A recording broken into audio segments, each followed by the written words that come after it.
What's going on, everybody? Hi, it's the Jeff Gerstmann Show here online for August 9th, and I am joined by a special guest. Here he is. Ben Pack is here.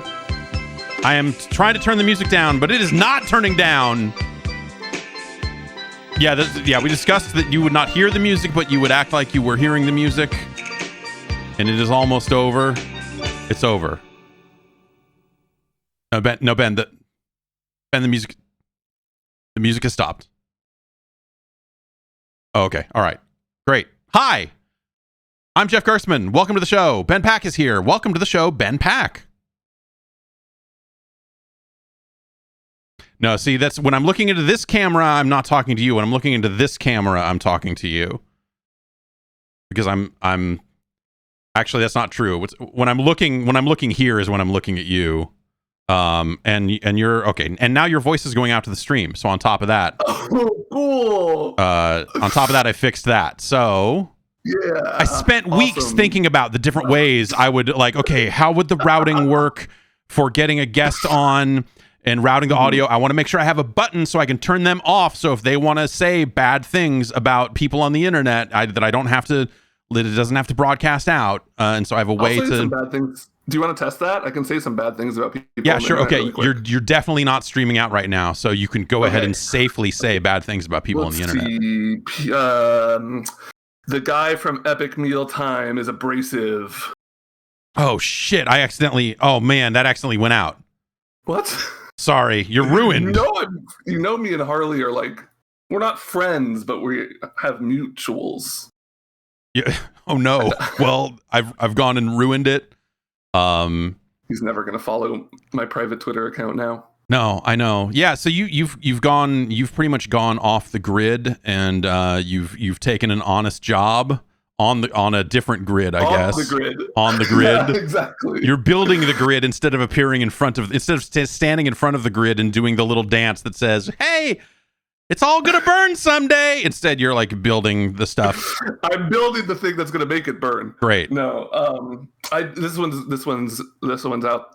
is one for all my web heads out there. I traded in reacting for reacting, and that one's gonna play big on all the on Hacker News. They're posting links to this podcast. So you got to hear this guy. He's like the Bill Hicks of web dev. I had to build a fake Hacker News as part of a project. I had to look at Hacker News and be like, how would you build this? And do my best to do that. And I was like, oh, this is that website that all of the coworkers of mine know about and nobody my age has heard of. Right. Yeah, pretty much. It's cool. I mean, I went to it. I was like, oh, it's it's kind of like a dig. It reminded me of Dig. Yeah, it's like a dig. It's like a dig. Another Dig still exists, I think, right? Is Dig is still a thing? Dig, I think at this point is like a BuzzFeed. Okay. An old BuzzFeed, because now BuzzFeed is news. Right. Yes. Now BuzzFeed is CNN, and CNN is telling you about all the Apple. Yeah. CNN Plus is Apple. CNN Plus. Apple is Netflix. Got it. Okay. And then Apple, they have the car. They're going to make a car. They're going to make a car. So, I had a thought today. I was almost tweeted this, but I'm just going to ask you instead. So in the future, obviously, I don't know who's going to get there, but we're going to have AI drivers be a real thing that people are going to have to learn to live with. Do you think that AI drivers, manufacturers, the people making the drivers, will release patch notes about their car behavior and how granular are they going to get? They're going to be we're going to be 60% more likely to activate the trolley problem thing and hit one old lady than 3 children, and so you kind of have that in the back of your mind. And no, I don't. I think they're gonna be oh, that's a trade secret. It's going to be PlayStation firmware updates. It's going to be security is increased. Yes. Stability and security. It's great. The secret herbs and spices blend. Yeah. Of KFC. It's less likely to kill. Well, I don't know. Some people might say fewer people will die. Who can say install this on your car? Somebody ran an equation that told us less people are going to die, and we believe it. So Yeah, we're pretty sure this is good. I continually think about the self-driving car thing from like a few different angles. There's like that stuff, but then there's for me it's the weird knock-on effect of like a decade later, once it all works, of how do driving games continue to exist in a world where people don't drive. Oh yeah. You know? I think we're gonna be at like a split point where kind of a lot of military games have started to reckon with the fact that like drone warfare is how like most warfare is fought. And so you have like games that lean into that. So games where you're going to manage the self-driving cars and it can maybe be like a sim thing. And then you're going to get like old-timey wagon racers for your like World War II throwback. Just like, you know, so far removed from cars that it becomes fictional and yeah, we just get into Wipeout. Wipeout becomes real. I mean, yeah. But then Wipeout's going to be real one day. Yeah. But that'll make sense, you know, because like there'll always be like some kind of racing, right? They'll be like, I'm controlling a vehicle and I'm racing motorsports, whatever it is. But I guess I'm more meaning like the Forzas of the world, where it's like, go get a real car and drive around the real world. Like there was already a thing where this is something I read years ago now, but it always stuck with me, was like, you know, when kids turn 16 now, they don't all just want a driver's license. They're not all like, give me a driver's license so I can get the fuck away from here. Like, I need to get away from my parents. Like, get me a driver's license in a car so I can get away. Like, there's just a lot less of that desire, which is really foreign to me, generationally speaking. But yeah. What you didn't, yeah. I still don't have a driver's license. You were working on it for a while. I have a learner's permit. Okay. As of a couple of months ago. Okay. So I'm getting ready for that test. I hope I get a human, because you know those are gonna like be replaced with robots in a. Definitely. Minute.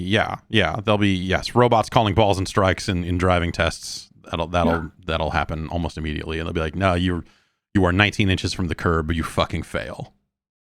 You know how people learn like refs names and follow like ref careers so they're gonna get mad at like specific refs? Yeah.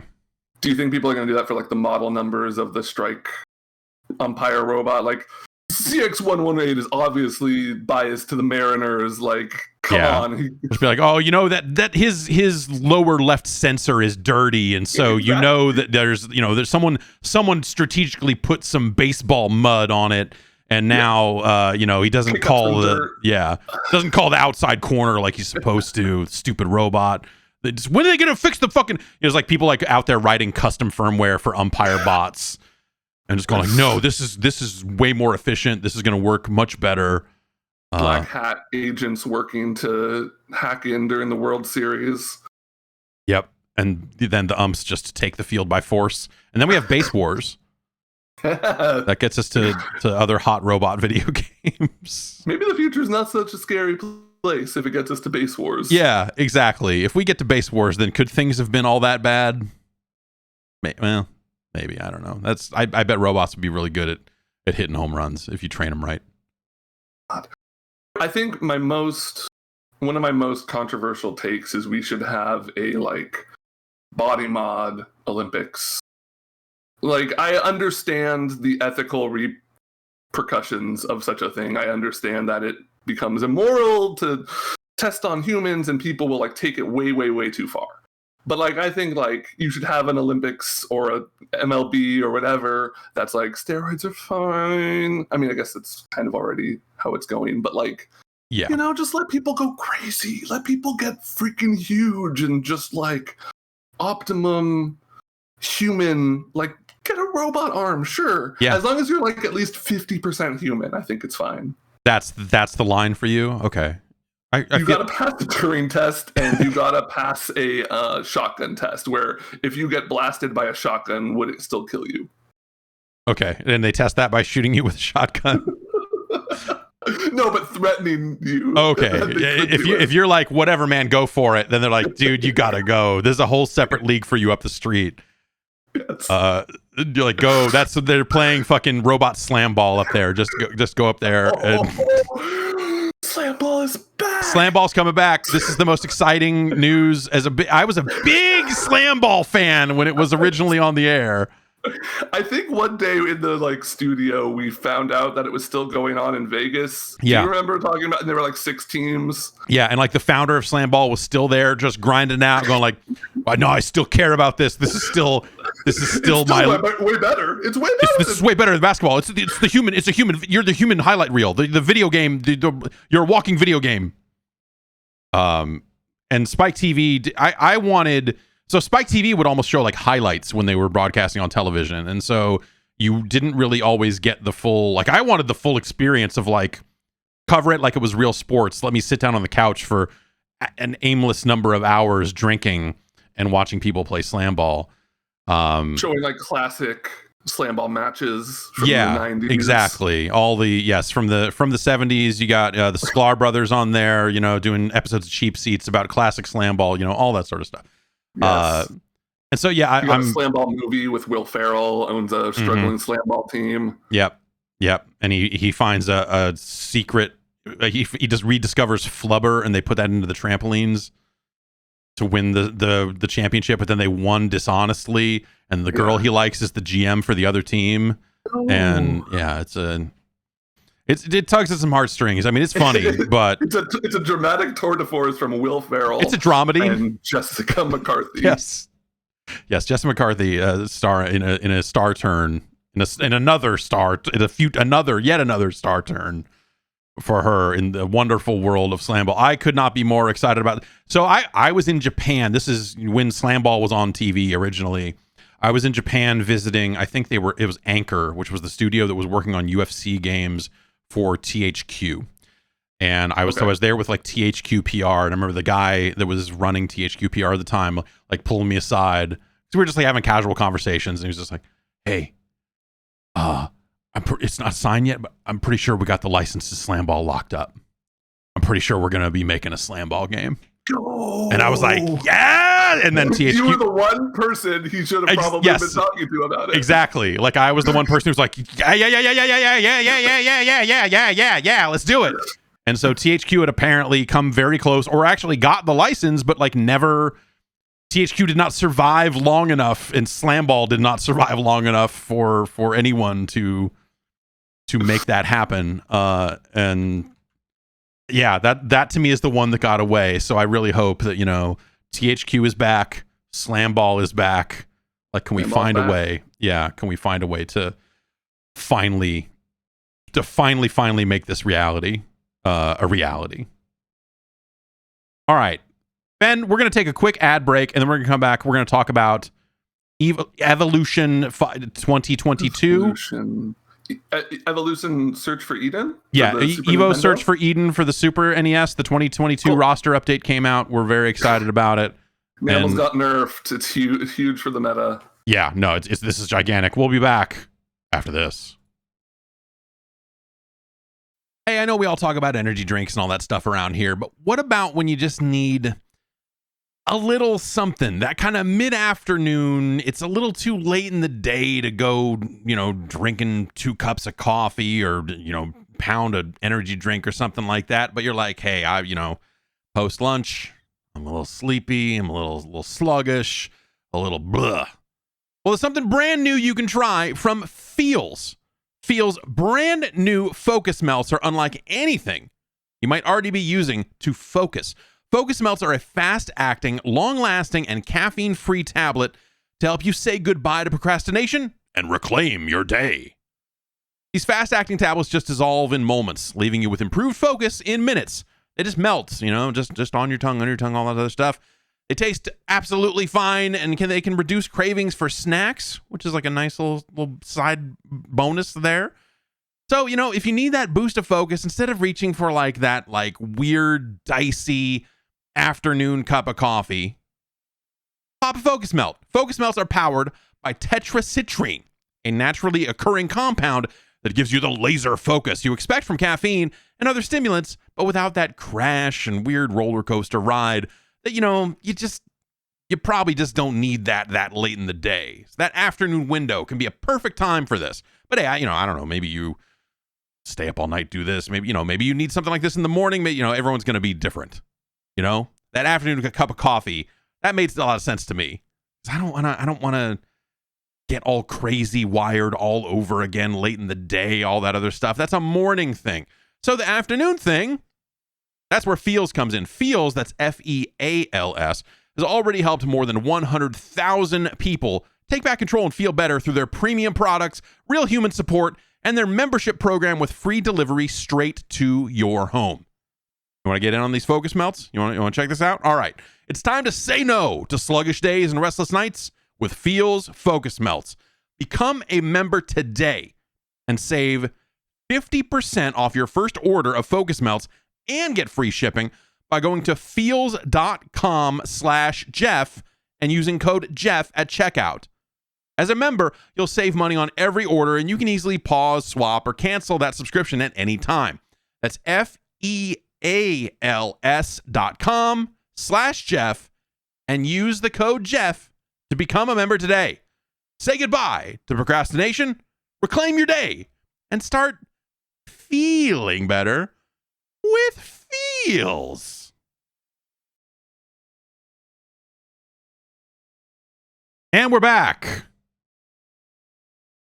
Hands up. Hands up. Hands up. I'm making sure the levels are moving as you are making noise with your mouth. And yes, I did hit the button correctly. Oh, damn it. No, I'm playing. Oh, you had me. I'm having a little laugh. You're having a laugh. You know who else had a laugh? Ryu and Ken and the rest of the Street Fighter boys. That's right. Rashid was having a laugh. Oh my God. Rashid had the one of the craziest laughs of all. Gold Rock had a laugh. Warren had a laugh. All of our fighting favorites. Yes. Jackie Bryant. Mokojin. Yep. Supersonico. All of our favorites were there. Supersonic. Yes, yes. Fucking the duck with the pistol from Sonic the Fighters. Whatever the fuck his name was. Zach? Zippy? Zach Zippy the duck. Zach Zippy the duck with a gun. Yeah. Feet aficionados were pleased. Evo had a little something for everyone. I really only caught I kind of went looking for announcements after the fact and didn't really find much, but I did catch the top 8 for Street Fighter 5. And wow. Yes, I will say that up to that point, I was a little under the weather, so I watched a lot of Evo this weekend, and I think it was the first night, maybe it was Saturday night. There was a lot of really fun top 8. I think it was the first night it was Skullgirls, if I'm remembering correctly. It all kind of blended together. Yeah. But that really set the tone. That is a game I don't really know anything about, but I watched a lot of and consistently impressed by the top 8s of games I normally I can't name more than 5 characters from. And it carried all the way through Sunday. I didn't watch every moment of top 8 for every game, but I watched most of Street Fighter, I watched most of Strive. Watched a lot of KOF, and it was all just really top notch. People were really in high spirits. Yeah, people seemed very excited to be in the same location and playing local fighting games again after a couple years of Evo Online. I forgot that the online Evos even happened. I don't think I watched any of that stuff. And so when between matches in the top 8, they would go back and play clips from the previous year, and I was like, why does this sound like no one cares? I was like, oh, because it's online and because they're doing it over Zoom, right? And and even worse for them, it was region locked because they had to, right. A Japanese player playing against an American player over netcode isn't going to be fun. So they had an Evo Top 8 Street Fighter Japan, an Evo Top 8 EU, and it's cool for those regions, but part of the fun of Evo, and it's gotten like this more than ever, is you see 6 different countries in top 8, and just people who would never get a chance to play against each other. One Evo pre-event that was really cool was Red Bull, I believe, hosted a thing where they flew out the top 8 seeded Strive players.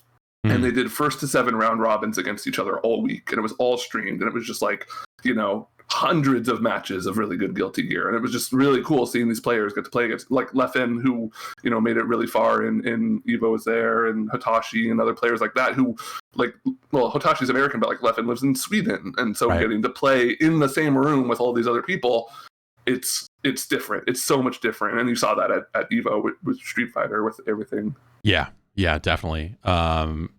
And like I've had plenty of issues with Street Fighter V over the years in terms of just like really wanting more out of that game for me personally, but like it has been a fun tournament game to watch, and so if this does end up being like the last time we see Street Fighter V at Evo, which probably is the case. We have Evo Japan, right? 2022. Yes. Yeah.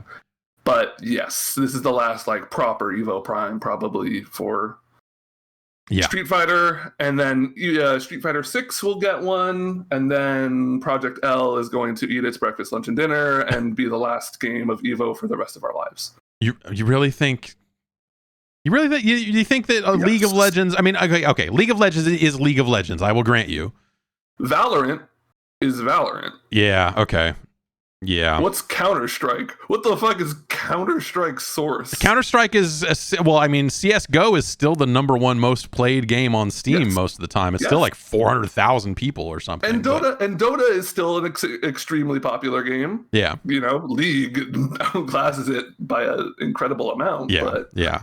I really think that like with the dedication that they're putting into the tech, not to we have to talk about Evo, but just like Project L put out an update recently, and it was mostly about character design and stuff, because their first big update was about like how we're building it netcode first, and we're basically it's one of the both, I can't remember if one or both of the Cannon brothers who basically invented GGPO and rollback are heading up this. It was at one point both of them. I feel like this most recent update, it was just one of them talking, but I don't know. One of them's generally been more of a behind the scenes sort of guy as well. One of them's more of a public guy.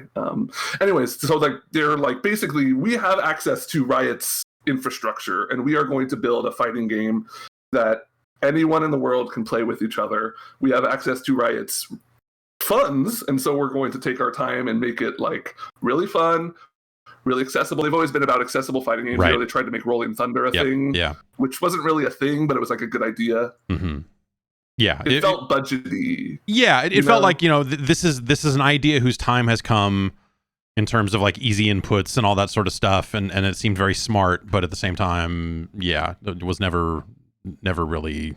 It didn't have the like runway or the funds. It felt like, I mean, I don't know. I mean, it got them. It got them bought by Riot. It was good enough to get them bought by Riot, and now they'll be fine. And I keep thinking about I think that will be like the fighting game for like. I mean, Street Fighter will still do well. Guilty Gear will still do well. It was a really cool announcement at Guilty Gear when they said they hit 1 million sales. Yeah, like that was huge. That's huge for Guilty Gear.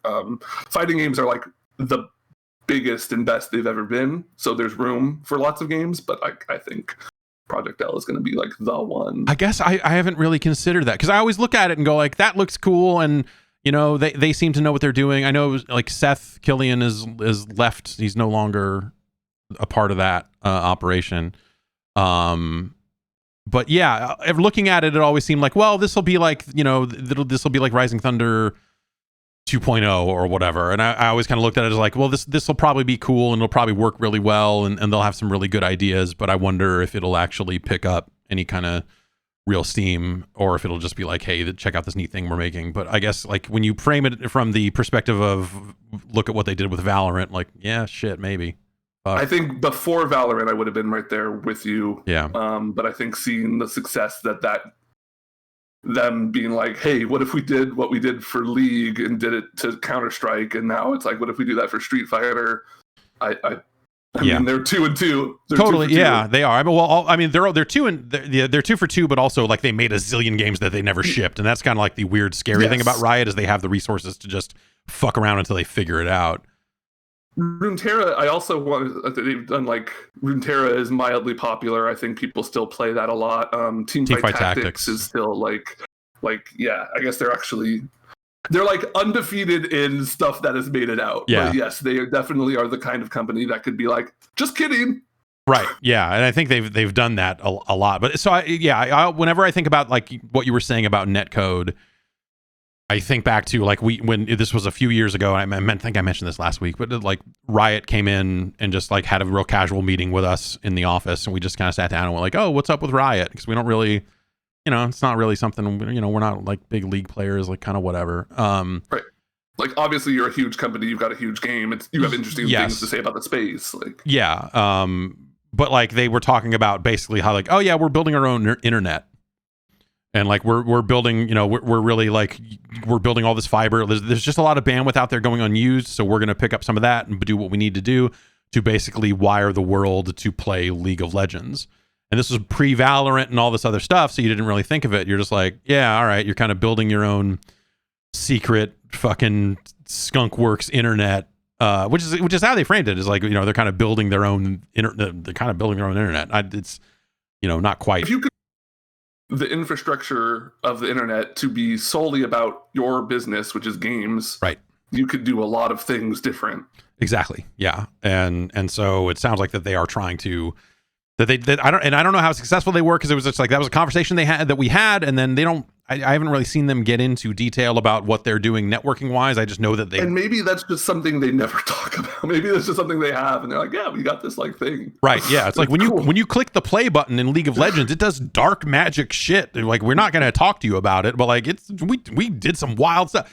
Yeah. So I guess like that would be huge in terms of like worldwide matchmaking for a fighting game if they really have that latency where it needs to be, and of course the cannons, they know a thing or two about netcode in a fighting game too. So the reason everyone these days knows that rollback netcode is the way to have netcode is because of them.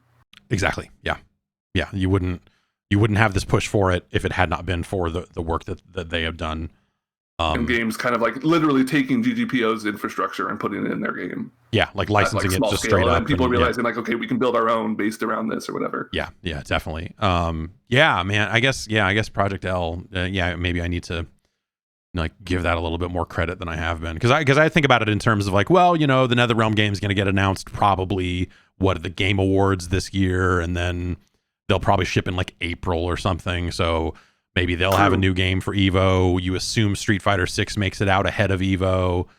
Yes. Project L, who knows when that ever ships? They said they have one more update this year. One more major update this year. So yeah, I wouldn't expect that to be ready for next EVO in like a shipping form, but maybe they do some kind of larger. Like, hey, we're letting people on site play it, or some kind of. And they have some side tournament like that they control, and that's the other thing is like they'll completely control it. I mean, every company does that now. Every company has like the ArcSys League and the Capcom Cup and like their own thing. Even Smash is doing one with Panda Gaming now. Like every company is in control, and with Riot's resources, with how they've handled esports and curated and controlled the esports scene around League, like they obviously can draw from that in a huge way. Totally, yeah, and you wonder like will they consider EVO to be a major? I mean, they'll want to be there, I'm sure, because of the prestige of just like hey, we got the most entrants at EVO or whatever. But like do they end up saying like, oh yeah, we'll be at EVO, but really you need to come to whatever the league off where we're going to play Project L and League of Legends and team like all of the Riot games, Riot Fest. Whatever. Well, that's not being used, is it? No, probably not. You could have a Ferris wheel there. That sounds fun. Yeah. Okay. Yeah. Let's get it. Okay. Yeah. Let's get it. How's the netcode on the Ferris wheel? How is the latency up there? It depends how high up you are. Okay. Well, I want to be low. That's where the original. You basically don't want it to move. You want to get in and just like have it not move. Exactly. Yeah. I just want like run an Ethernet cable to this car at the bottom, and then we'll figure it out from there. That Street Fighter V top 8 I thought was incredible. Like watching IDOM fight his way through losers in like such a dominating, crazy fashion, knocking out. It was fun seeing Daigo in the mix. Always, even if he goes out at 7th, it's still 7th at EVO. Right. Yeah. It's still it's a testament to just like how well I think a lot of people are like, oh, he's too old for this. He doesn't have the reflexes. Blah blah blah. But like whatever, he's still making top 8s. He's not winning. So maybe there's some truth to that, but like he still seems real damn good. Better than I'll ever be. For 20 years straight. Exactly. Right. Yeah. And yeah, there's been a lot of talk recently about some of the payouts and stuff at Evo. Yes. Being oh boy, like what, like $5,000, $7,000, like not like $1,700 and like for certain top 8s on finals day. It was a really, I mean, it's one of those things where like venue fees are relatively low, and that's really the thing that gets redistributed because like, you know, entrance fee goes to the venue and the organizers and stuff like that. And it's not like one of those things where like, oh, the greedy organizers are making like huge payolas off of this. Like, I don't know with Evo, I don't know how Evo handles their funds, but like most tournament organizers like struggle to break even. Right. Evo's in a little bit of a different situation because Sony bought it, and now you start to think like that is the thing. Where like you saw all weekend. I'm glad. It was a great tournament. I think Sony handled it well. You did see a lot of ads talking about like Sony products and Sony cameras, and you know, Sony had a huge presence there, which is to be expected. But then to also like have that come out after that, like players are making less than 5 figures for their like games, you know, they didn't even have their trip covered. You know, unless that, you know, a lot of these players are sponsored, and that's going to lead to a separate revenue source. Salary and you know, all of that taken care of. But you know, there were, I'm sure, unsponsored players who made it into the top 8 who are paying for their own everything. Yeah, it's not for Street Fighter, I think, but like for other games. Right. Yes. Yeah. The Jackie Chan and Fist of Fire side tournament, which did happen. I watched it. I didn't watch the whole thing, but I was very excited. Shout out Vortex Gallery, who streamed like 60 different games, like maybe like 30 different games over the course of Friday and Saturday. I got to watch a lot of Marvel vs. Capcom 3, which is like my favorite to watch. Watched a lot of DNF Duel, top 32. I was surprised to not see DNF Duel in a more like real way there. I mean, that game feels like they were right on the cusp. Yeah, you know, it feels like that would be the 9th game or whatever. Yeah. Especially in a Smashless world with Nintendo not wanting to associate themselves with dirty fighting game players. Nintendo finally having a place to be like, all right, clean break. Yep. Sony bought it. Oh yeah, we're extra done now. We don't talk to them. Yeah, we're not friends with them. I mean, we are, but like not in that way. So yeah, I don't know. That's probably for the best in its own way. You know, like I didn't see anyone throwing crabs at anyone at Evo, so you know, like, you know, get Smash out of there. There was one point in Strive top 8, one of the players, Hitachi, one of the best American players, but it's Nago. He's a notorious like stream monster. He's like the guy. At Combo Breaker, he was live streaming from his phone top 8, which he was in, so he would just go up on stage and put his phone down and like talk to the people on Twitch while he's doing his button checks and stuff, and like he plays it up to the camera in a big way. He's a great personality. He's young. He's like a, you know, newer kid on the scene. He doesn't play with headphones because he likes like feeling the crowd energy. He's very much a momentum based player. Yeah. At one point, I think to get either into losers finals or the match before, but like top 4-ish, he mid-round just like whips around, and the commentator calls it out like, what is he doing? Like, what happened? Somebody must have like, did somebody throw something at him? And he tweeted later, he's like, somebody let out the loudest, most blood-curdling scream at me I've ever heard in my life, and it like threw me off, dude. What the fuck? I'm gonna wear headphones. Yeah. Like, that's what you get. it's like cool because that's his power. Like he feeds off the momentum, but then like it backfired because like he was just like, what the heck? Like, yeah, like, oh my god, no. That's great. Yeah, it seemed like a cool show. You know, like maybe it's not as like big or as pompous as it was with those couple of years there when it was on ESPN. Like that felt real special, but this still felt really awesome. Again, just to have people in the same location looked like people were generally speaking being pretty safe, or trying to be. And yeah, they were constantly shouting it out, and I'm sure like they were maybe nudged to do it, but like they were constantly talking about like, you look around and everyone's wearing a mask. Yeah. Like everyone is vaccinated. Like we really care about this. And then you have some other like large events talking about like, oh, you don't need to even prove vaccination here, and just like it's a pretty stark contrast because Evo the argument against all of that stuff is like, oh, things are kind of normal now, and like we don't want masks to be like in the way and have people thinking about it, but like it wasn't felt at Evo at all. It just felt like Evo. I mean, people wore masks, which was, different than the Evo a few years ago. But and it was fine, and it worked, and hopefully people were, hopefully people were safe. There was a handful of announcements here. I guess I was expecting a little bit more from the announcement side of this show than we ended up getting. I've got a list, and there's stuff on here that I'm like, oh, that's great. That's cool that this is happening. Like, there was nothing that I looked at and went like, oh, this is terrible. Like, what is this garbage? But it was definitely like, there was not a lot in the way of like, hey, here's a brand new game. Here's the... You didn't scream and shake somebody close to you when you saw 2 seconds of Tekken 8, a guy smile at the camera, kind of? When a guy smiled at the camera, kind of, I went, okay, now what? Oh, okay, that's it. Okay. All right. I guess we are not to ask him for shit. Yeah. Yeah. And Ed Boon being pretty smart, though it's hard to trust Ed Boon, but he did get out there ahead of time and be like, no, we don't have anything at Evo.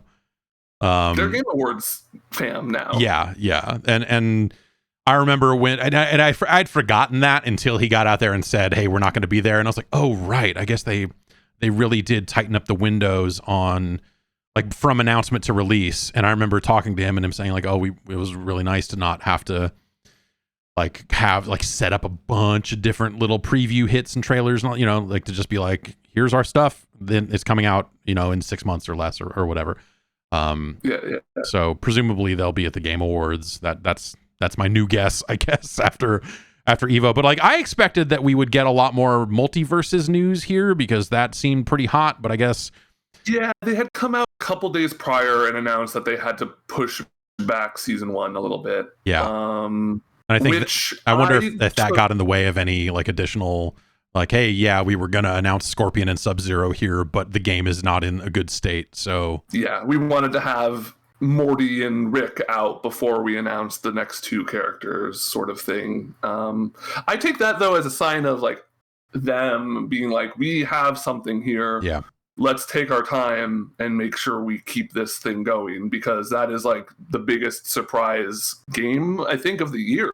I would say, like, everyone knew Elden Ring was going to be good. I mean, there's like smaller stuff like Neon White was cool and kind of out of nowhere, but like this game being this played and this fun is like, I'm shocked. As somebody who like was ready to dunk on this. Yeah, totally. As like Space Jam 2. As someone who, yes, exactly. Like the video game version of Space Jam 2 already is working against it. Then there's the part where it's like a Smash Brothers, and so I'm like, well, fuck all these games. Like, what? There hasn't been. No one has ever made a good one of these, so that's since the first. All right, Smash Brothers on the N64. I got to give it to him.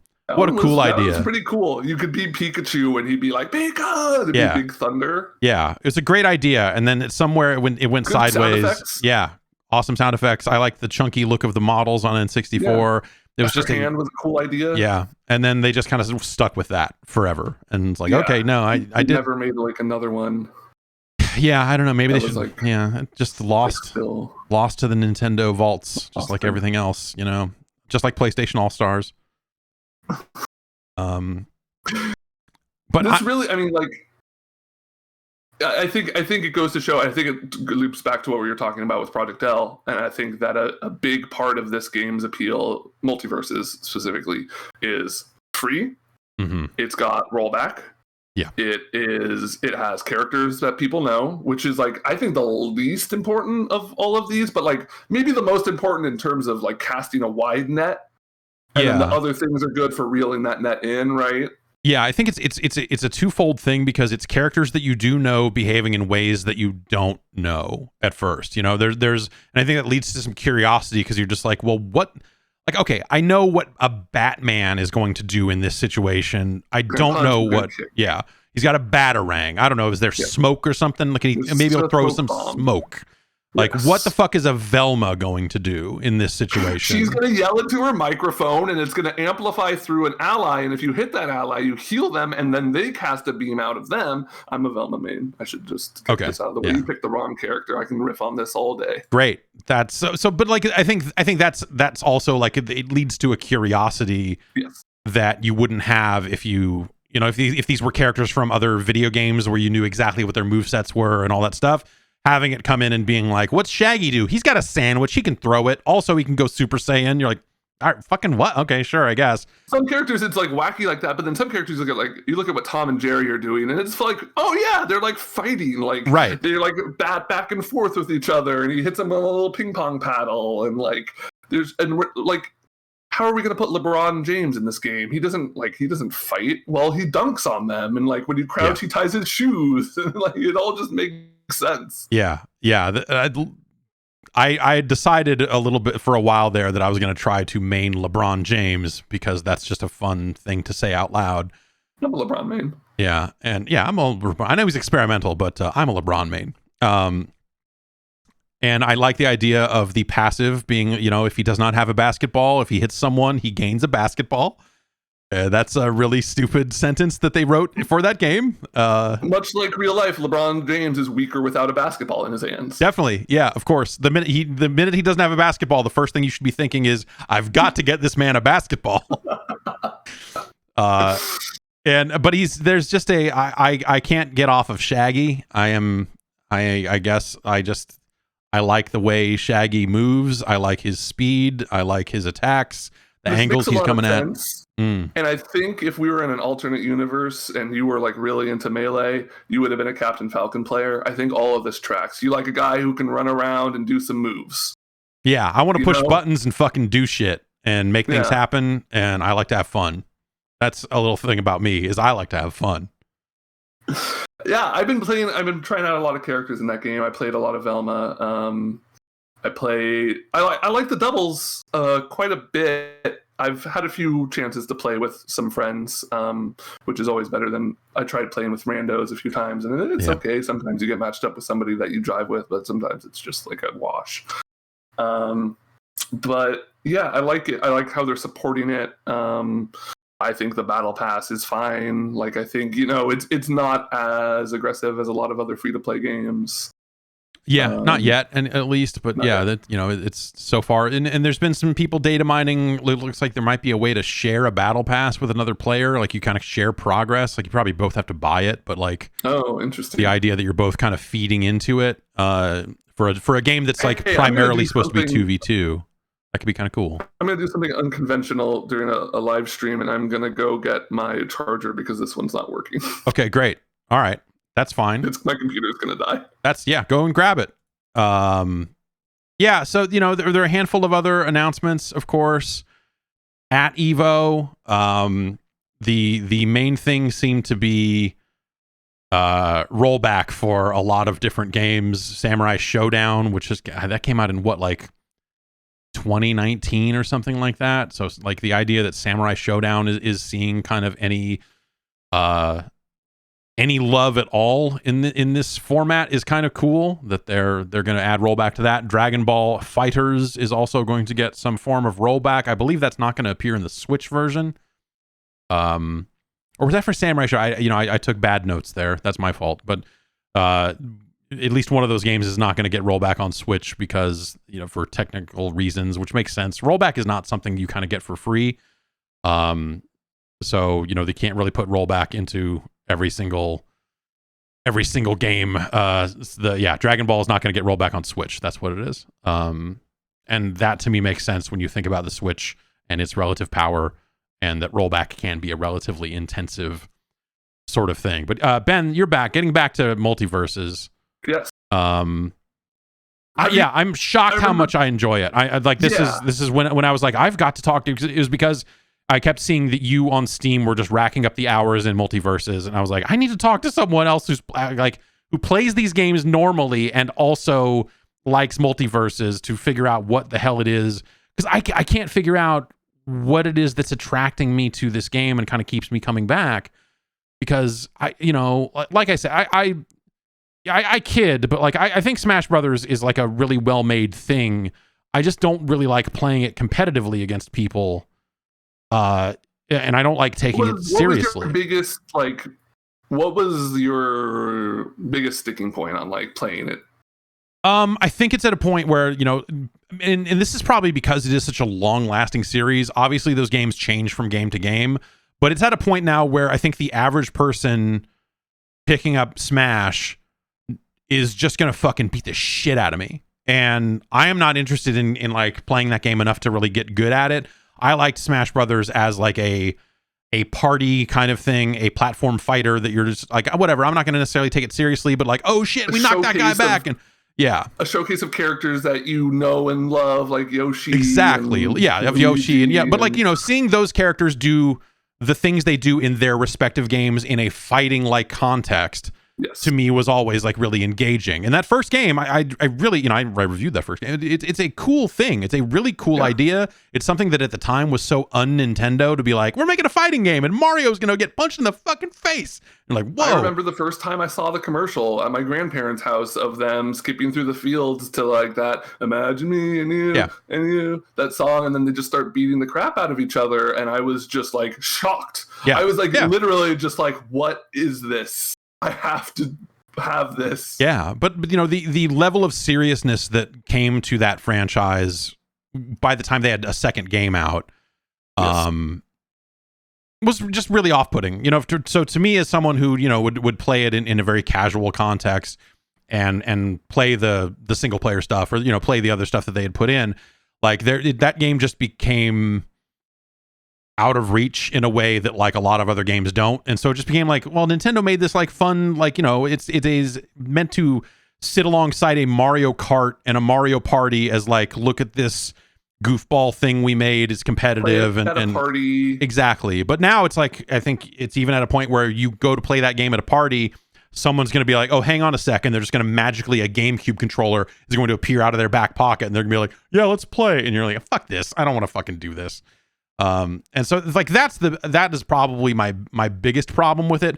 But also, you know, comparing it to proper fighting games, you know, the platform fighter to fighting game difference, I still like the 1v1 staring each other down. I'm not turning my back to you. We're turning, you know, like the tropes. Playing a distance, like the screen is the boundary, and we know that like we have to stay within it and use it, and like, you know, Smash games do that too, but it's a little more different, conceptual, because there's a roof and a basement. And yeah. So like what was it? There's like a Guilty Gear Issaka or whatever that was like the 4-player Guilty Gear game, and then there was like an Onimusha game that was kind of in that similar vein. That was before this kind of all became codified into what we think of as platform fighters, like Power Stone, even. Sure, yeah. Like yes, Power Stone kind of fits into my view of the early kind of alternative fighting game thing for sure. But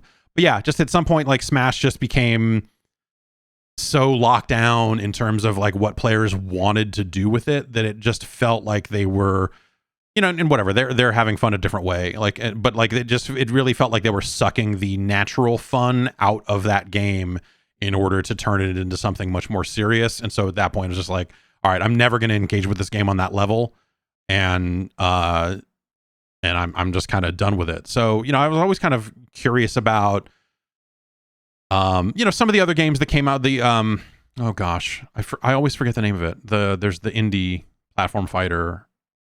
There's a couple. So there's a few. The biggest in terms of like popularity and player was Brawlhalla, which is like one of the only ones I never touched. Right. And Rivals of Aether is the one I'm always thinking of. Rivals of Aether. But like, oddly enough, Brawlhalla is the one that MultiVersus gets most compared to of the like second wave platform fighters, or whatever you want to call it, classify it. Where it's a little bit floatier, it's a little bit more about running around the stage rather than like comboing a guy, I guess. I shouldn't be talking about Brawlhalla. I really don't know much about it. But yeah, I mean, like, none of the games really took off because it's a hard thing where it's like, okay, I want to make a game that's like Smash Bros. But it's also going to be my own thing, right? Like, I'm going to have some take on it, some spin on it. Like, you have to have some kind of artistic intent to it. Otherwise it's like soulless and you're just obviously trying to like cash in. So like MultiVersus is like Smash, right? Like Right. it is a game where you are trying to knock people off of the screen at a high percent. It has some subtle differences to Smash that I think make it more approachable, where outside of like the high tier, outside of what you see people like, I didn't watch really any of it at Evo, but I had watched a tournament that was being hosted by Hungrybox, the Smash player, a few days prior, or like a week prior or something. And it was singles. So it was really for sicko. It was really just like the top 8 was people who would play like Tom and Jerry or Bugs Bunny and would have like a 60% combo. They would be able to just like whip out on you, which is crazy for that game because it's more focused on straight hits. It's more focused on kind of winning these engagements in neutral rather than like edge guarding. There's no corner, which is something I liked a lot about Rivals. There's no like ledge to grab on, so you can't like, you don't have to worry about this weird game of like this rock, paper, scissors thing at the corner and like, do I have to grab it and stuff? There's just a wall and you can climb up the wall. I like that. Like it feels fun scooting up that wall in MultiVersus, like making it back like that. It feels like a platformer, you know? Like kind of doing like a little wall ride rather than this weird complex mini game where there's this magic magnet, and if you get within the magnet, you come back with 11 frames of invincibility, and do you roll or do you jump? And just like, there is recovery, but there's actually a lot of it because you can do 2 air dodges, 2 jumps, and 2 special moves before you touch the ground, which is a crazy amount of things. Like there's daily achievements in the game for like, do this, like recover by doing all 6 of these things before you touch the ground. And it really shows you like how long you can stay alive. Right. Like, and I think that adds to it. I think like not being like shined off of the stage by Fox McCloud or tippered by Marth at 40% and dying because they have this movement tech down that you just can't even like get close to. I think this game is a little more rewarding in that regard. Yeah, I feel like when I'm getting knocked out in MultiVersus, it's usually because I am high enough damage to justify it. It's not like, oh, I guessed wrong trying to get back on the stage, or I fell off and screwed up or whatever. Once in a while you get hit by like a big down air and you're like, okay, they earned that. They like really got out there and got me. They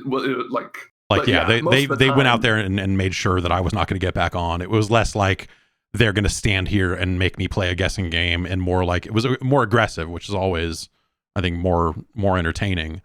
Yes. I like the dodge mechanic over the like shield. Like the bubble shield thing was something I never really liked about Smash either. I think it's an early game and like people, I'm tuned in on the competitive discussion or whatever. Just like what people think about the game.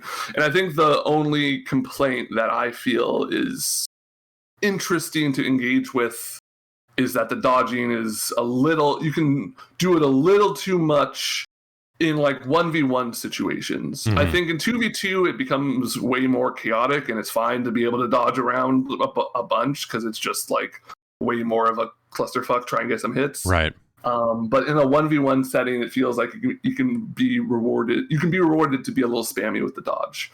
And who knows if that's not something that they're going to tweak or I mean, they said it sounds like that they're looking to nerf Bugs Bunny, which is a dumb sentence to say out loud. And all that sort of stuff. Thank God LeBron James was banned at Evo, because if they had a pre-nerf Bugs Bunny in there would have been zero. That's why I didn't go, is because once I heard that they were not going to allow LeBron in, it was like, well, why would I even go to Evo now for their cool side tournament?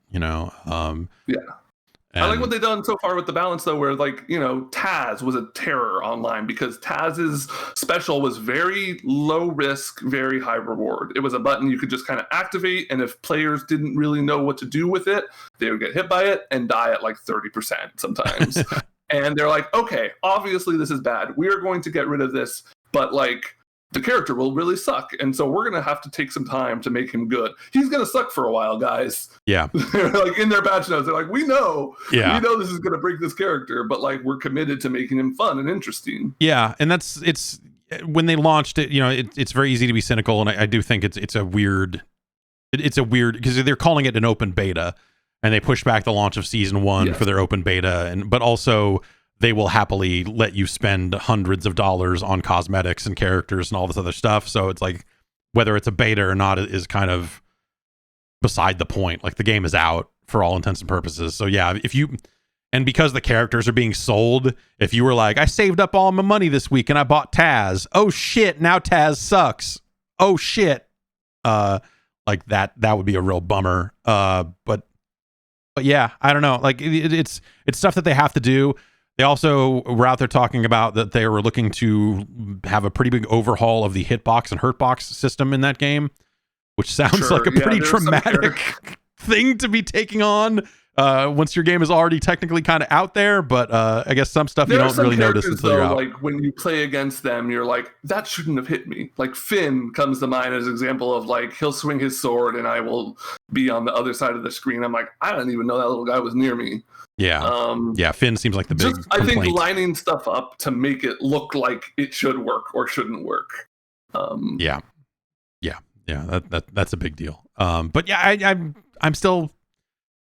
I'm having fun with it, and I did not expect that, and that's for as soulless and, like you said when we first started talking about it, like the Space Jam 2 kind of effect of just like, look at what this corporation can bring to bear. I was like, oh god, this is a nightmare. The IP we control, right?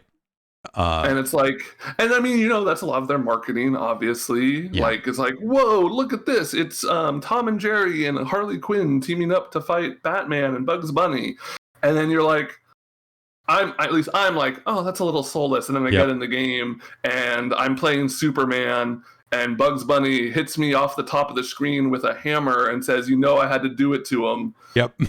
I'm just like, oh, okay, all right, they got me. Yeah, I can't be too mad at that. Yeah, so I don't know. I've been playing it on PC, but also on the Steam Deck, and that's been a pretty good just I can fire it up in bed and knock out a couple of matches, and that's been kind of cool. Sounds good. Yeah, it's been nice. I'm looking to get mine. I should be able to get it this year. Nice. I was reading they moved all the production up. Yep. Right. Yeah. They definitely ramped up production in a way that like people are like getting them quite a bit faster. Now they're taking pre-orders for like Japan and some other territories as well. So cool. They're definitely solving that problem of getting them out there. Man, I've been talking about it for a while, but like the Steam Deck is so much fun. It is so fucking cool to just like fuck around with it and like have this weird little Linux device that Valve has like bolted a bunch of cool compatibility shit on top of that like you can kind of fuck around with yourself or install other people's versions of the compatibility layers. So like, for the longest time, Halo Infinite was not supported at all. It wouldn't run, but there was some shit you could install that would make it work, and it worked pretty much just fine. And then Valve just rolled some of those pretty much just fine, huh? Well, so like, the frame rate wouldn't always be perfect, and you're kind of running it on medium settings, and for a while a mouse cursor was stuck in the center of the screen. Playable, but it's got... To be fair, I had that happen with Star Wars Battlefront 2 recently, and I was playing that normally on my PC exactly. through Origin. So, I had to disable the Origin overlay to get it to go away. Shit happens, But then just, Valve has their kind of like bleeding edge version of the compatibility tools, and those updated recently, and now Halo just runs on that. And so you can play Halo Infinite on a Steam Deck now. And there's just something so fucking crazy about that. And MultiVersus worked out of the box like as soon as it shipped. It was working right away. And just having that moment of like, well, they're not saying it's verified. They haven't done the testing yet. Some games launch verified, like Stray. When Stray came out, they're like, yeah, this will run on a Steam Deck. With MultiVersus, I think there's still just a big question mark next to it because they're just like, fuck, man, we don't know. Maybe it's broken, but the game's not even out yet. Exactly. It's just an open beta. What are you going to do? And so like I installed Phantasy Star Online 2 on it a couple nights ago because there are some workarounds you can do to get that going. I don't know. It's fun for playing. Do you have any dream characters to be added? Because I've got 3 that I think added to MultiVersus. Because you've got all of WB, you've got all of Discovery. Because there was the merger now, That's right. Reaching across the aisle. Gosh. HBO. I mean, how Tony Soprano in there? Yeah, well, for HBO, I mean, could we get Ronnie Dobbs from Mr. Show? You can get a taxi driver from Taxi Cab Confessions. Yeah. Cab Confessional. Yeah, we had some the guy from Dream On. We put him in there. So my big three are Fat Bastard from Austin Powers. Okay, yeah. Or Dr. Evil, but I think Fat Bastard would be my choice. The Property Brothers in there as Ice Climbers. Mm-hmm. Okay. And Guy Fieri. Yep, Guy Fieri I feel like is a must-have. I feel like Guy Fieri and Shaggy would have a similar, like, I want Guy Fieri to also turn Super Saiyan. I think that's he's already Super Saiyan, so he'd have to go like Super Saiyan God. Exactly, yeah. You would need another level there. I saw somebody from chat say the guy from Cash Cab. Yes, Ben Bailey from Cash Cab, asking you trivia questions, and if you get them wrong, you get knocked off the stage. Yeah. Do you think? Well, I mean, do you think that should it just be Fat Bastard or Dr. Evil, or should there just be an Austin Powers, Mike Myers sort of, and it works like Ryu in Pokemon Trainer. Yeah, where it's like you can kind of swap between them. Yeah, and he just morphs into Fat Bastard for a while, and then morphs into Austin Powers, and then morphs into the Love Guru, and then it's just Mike Myers. It's just Mike Myers. It's just Mike Myers. You get all the characters from the hit Pentaveret. Yep. Put them all in. You know, I know you're a big Pentaveret. Do you know Mike Myers shows Hog in his new Netflix show, The Pentaveret? Does he really? Do you think it is? Nobody is talking about it because nobody's talking about the Pentaveret. Yeah, I feel like the only thing I've heard about the Pentaveret is, did you know that Mike Myers made a thing and it's terrible? And I'm like, oh, really? Weird. We watched the first episode of it. He plays more characters than he's ever played before. Great. That's my review. Great. That sounds great. Do you think it is his own personal, true, legit Hog, or is it enhanced? Is this a stunt cock? What's the situation? So I haven't seen it. I was speaking to somebody on Twitter about it, and their theory is that it is normal enough to be his. It's not like an obvious fake. Like, you look at that, and I think he's at a point in his career where he's ready to do it. Yeah, why not?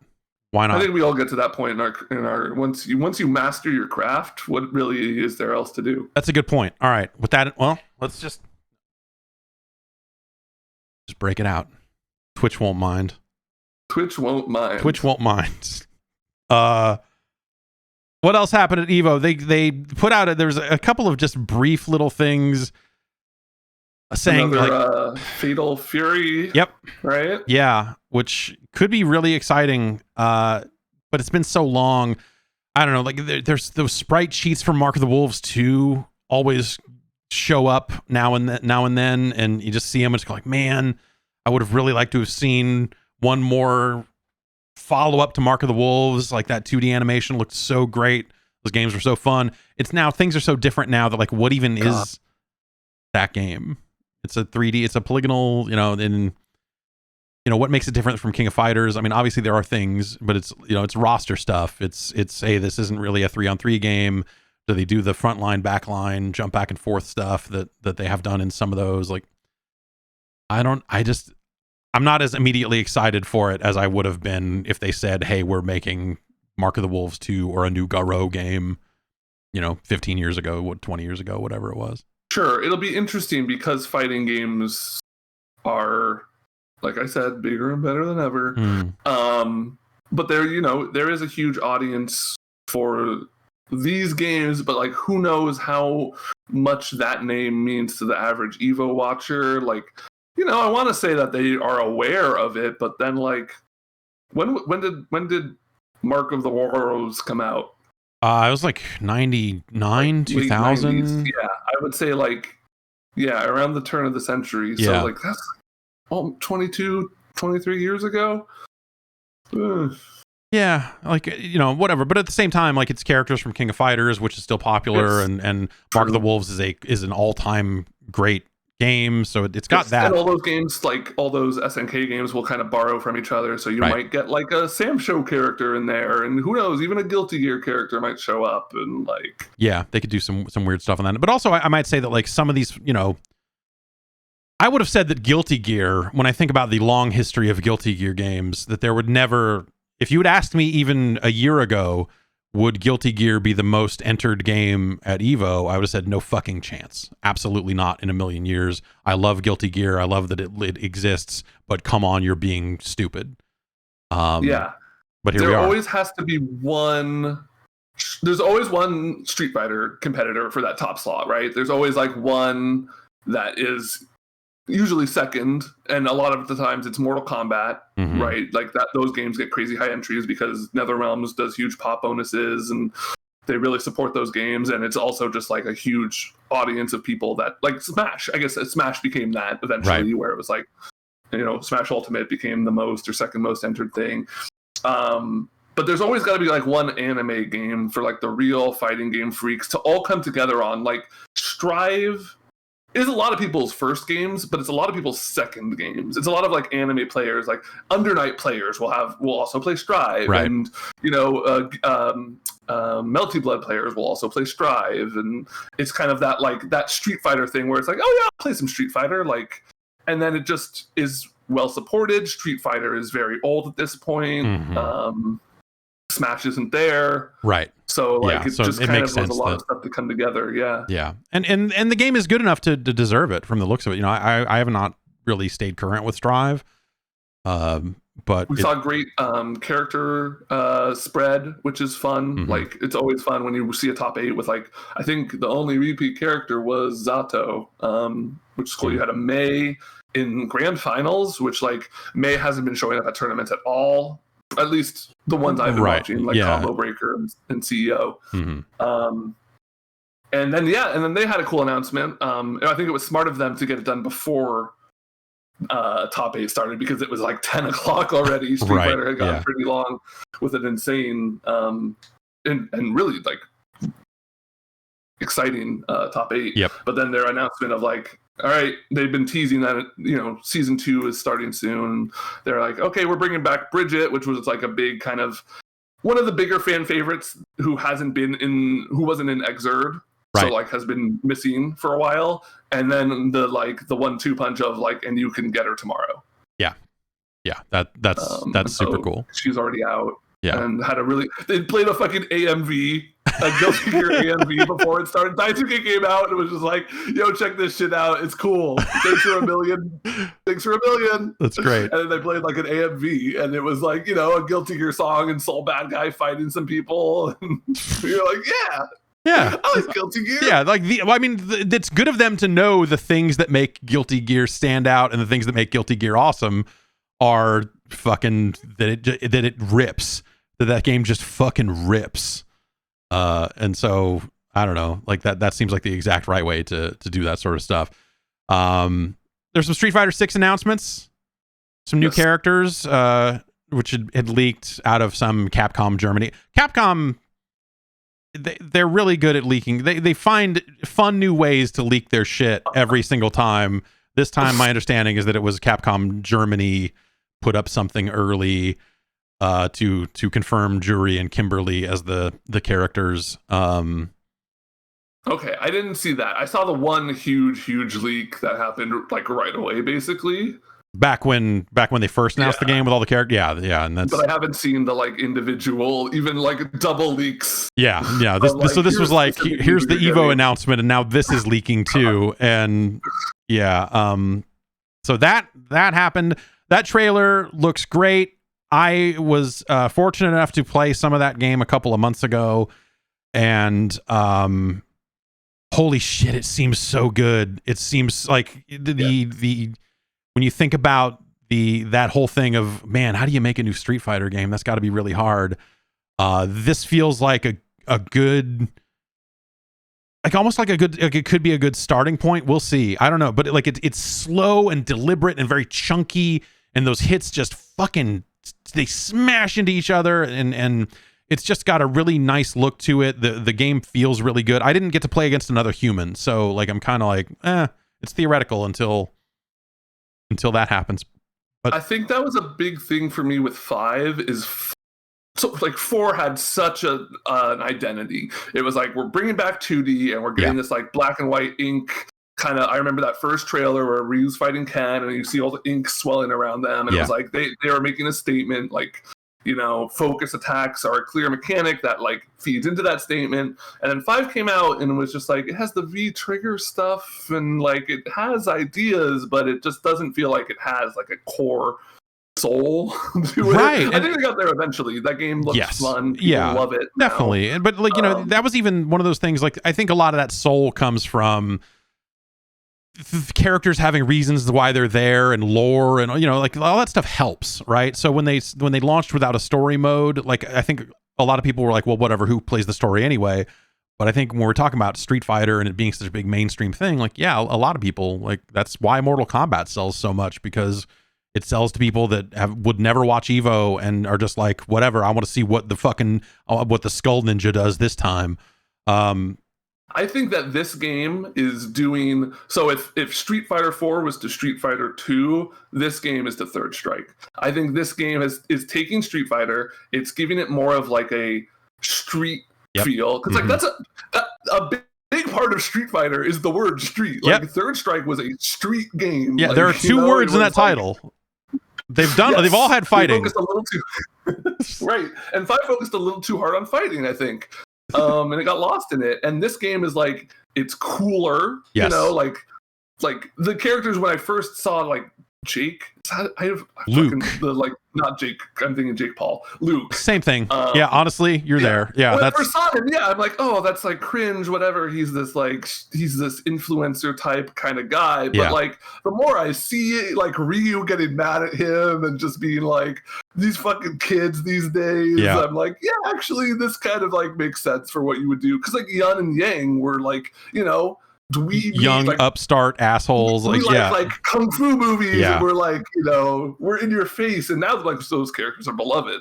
I am way into the ways in which Luke sucks. Like it seems like very custom crafted to be like, he's in a PMC and he loves fucking video games and he wears this shitty hat, and you're like, God, everything about Luke just fucking sucks. And then they open this trailer with him getting the shit beat out of him. I'm like, yeah, exactly. Yes, introduce Luke first, so every other trailer after it could be people beating the shit out of Luke. You've got like Ken, who's like, the divorce hit me hard. Liza took the kids. I'm still fighting, but that's all I got left of these fists. Yeah. And then and then Kimberly in the trailer having like way more of a graffiti, like a more overt graffiti vibe, like they're literally even showing cans of spray paint and stuff like that. Like super, I think she like she like tags you up with her super. Yeah, I think that's really neat. I think she looks like a really interesting character, and I don't know, man. They're off to the races. I'm all the way in. I'm excited about what they're doing, and that's really good. It looks like they're doing everything right. They're even like, I think they learned their lesson with 5 not having a story mode at launch. Yeah, and like the secret is nobody really cares about story mode in fighting games. Like there are rare exceptions, obviously, but like them not having it at all and people getting really put off by that, and them being like, okay, we're gonna do something new. What if we like made it a Yakuza open world? I don't know, fucking what do you want? Like let's just do this and see if you guys like it. I don't know. And if it's close to Yakuza in quality, the open world, like I like Yakuza games, but like the open world is still very much a PS2 style, like open world. If they can achieve at least that, I think it'll be interesting. Definitely. I think that's it's the sort of thing that you don't. It's very easy to say, oh, no one cares about the single player mode until you omit it. It's the same thing that I think Battlefield, once they started fucking around with it, and then Call of Duty eventually said like, well, what if we didn't have a proper single player mode? And people are like, hey, fuck you. This is you fucked up is what happened.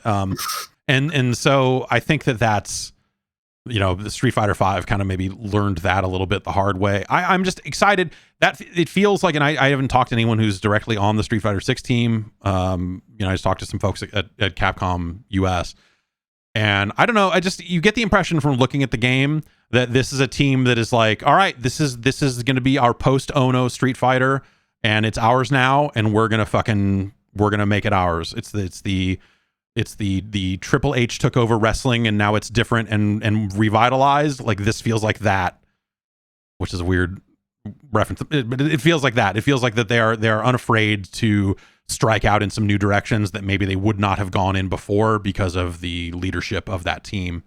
And that's maybe the most exciting part about it, is to like see what they can really do. Yeah. Yeah, and they've been supporting the pro scene pretty well for a while. Like Capcom Cup, people they do a good spread of tournaments throughout the world. Like they really are really good at getting world interest in like Tekken. I think like those two games are probably have the biggest worldwide appeal of like fighting games, and they know how important it is to like get.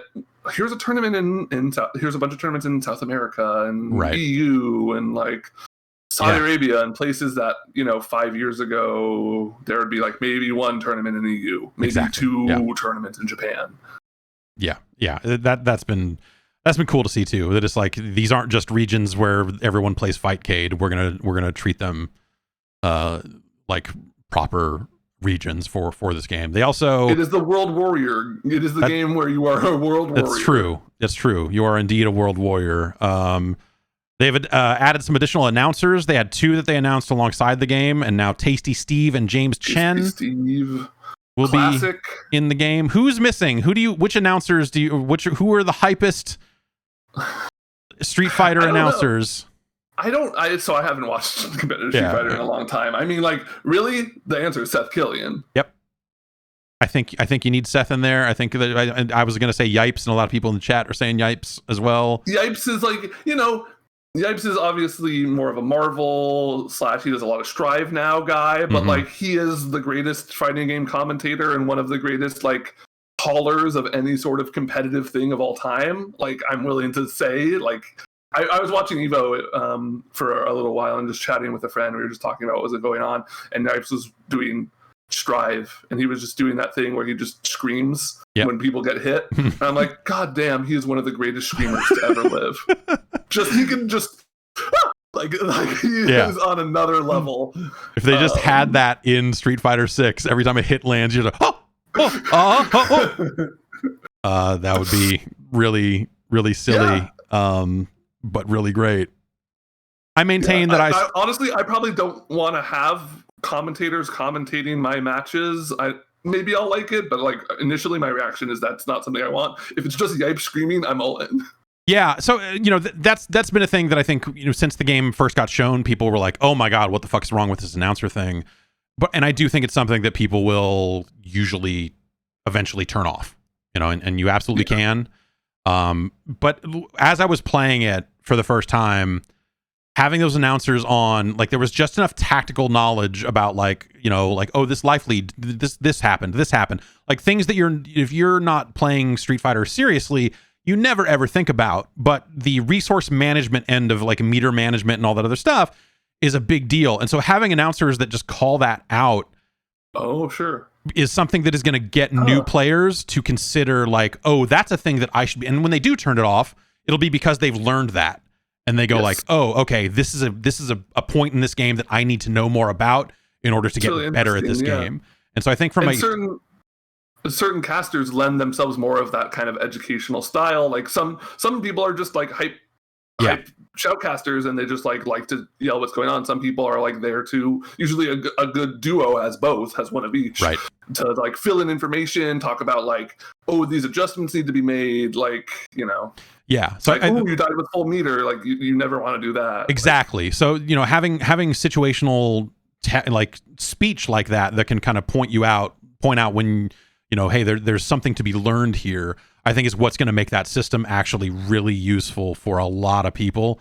And then but anyone who already knows all that stuff, if it's not like hype ridiculous screaming or whatever, like you're going to turn it off. Because even in the handful of fights that I did with the 2 announcers they had when I played the game, you heard the same speech in multiple occasions. It's there's only so many lines recorded. Do you have any impression of how granular it gets to like character specific stuff? Or I'd have to go back and watch the footage. I don't remember off the top of my head if it really got character specific. I don't think it gets more just like, oh, big super. Yeah, there's stuff like that, or like he's got meter, or like those sorts of call outs about like, oh, the other player has this, you've got this, and so it'll get that level of specific, but maybe not as granular down to the matchup or anything like that. That would be cool though if they recorded matchup specific stuff, but that's something that I don't think they'll be able to do until the game is out.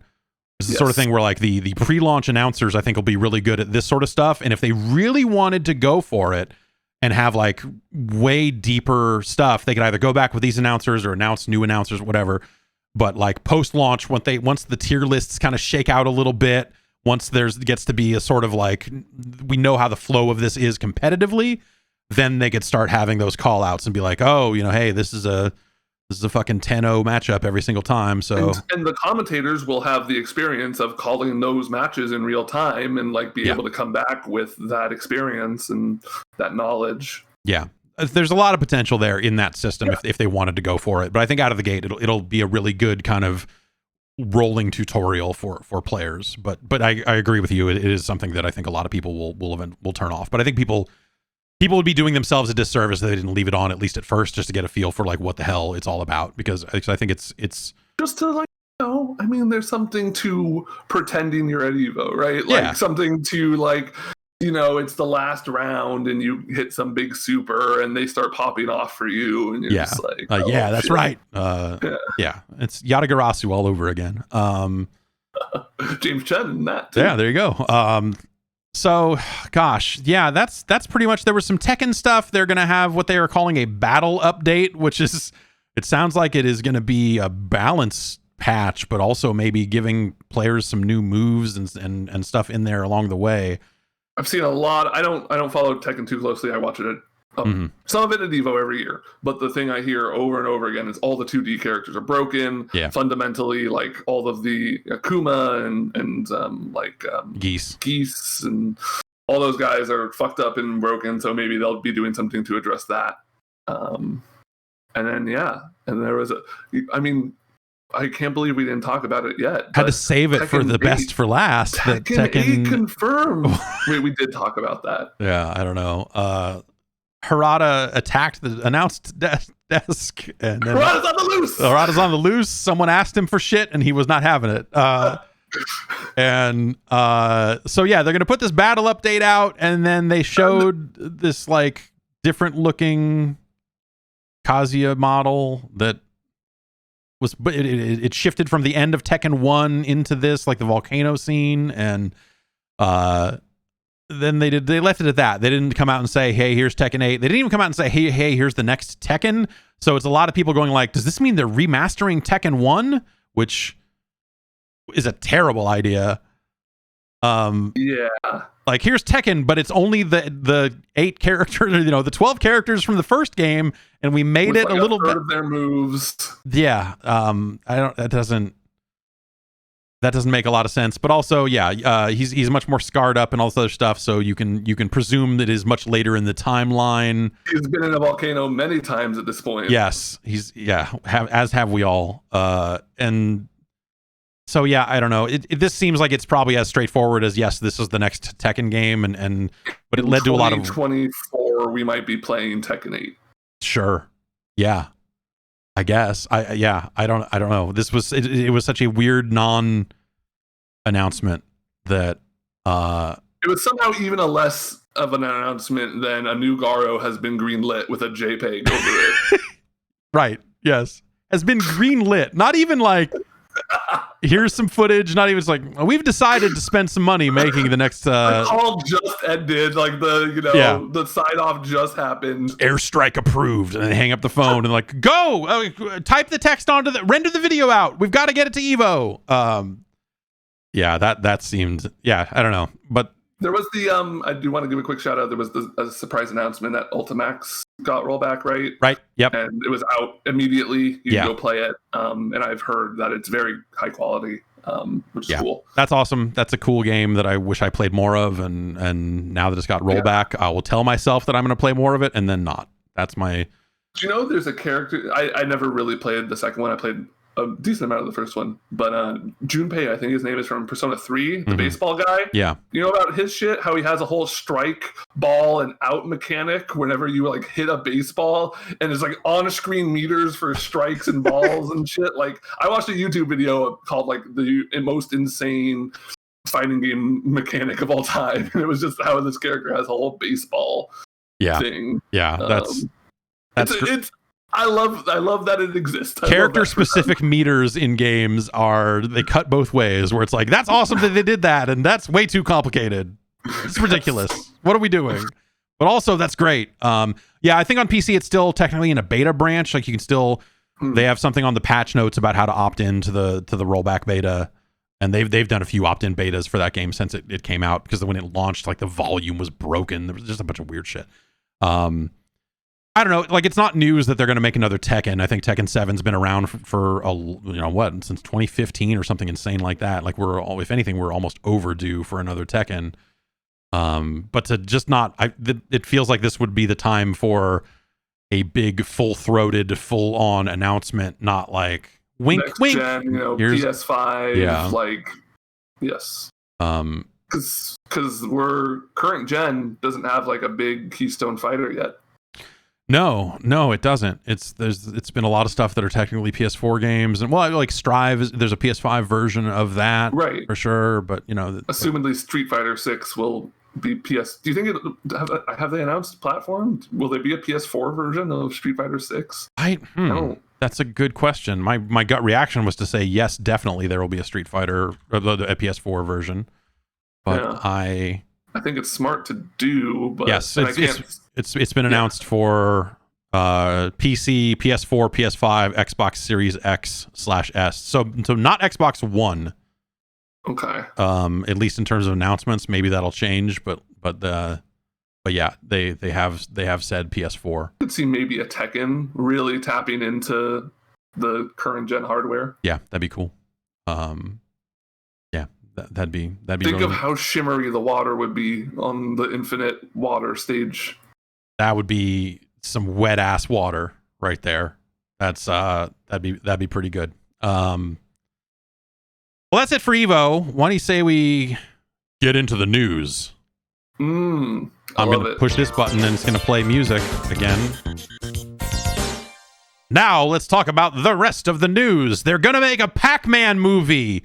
Ben Pac, are you attached to star in the Pac-Man movie? Have you agreed to remove the K from your name in order to better celebrate this tremendous synergy? Yes, that's right. I'm so excited. I am actually allowed to make an exclusive announcement here. Pac-Man, I am involved. I will not be playing Pac-Man, but I'm more of a consultant.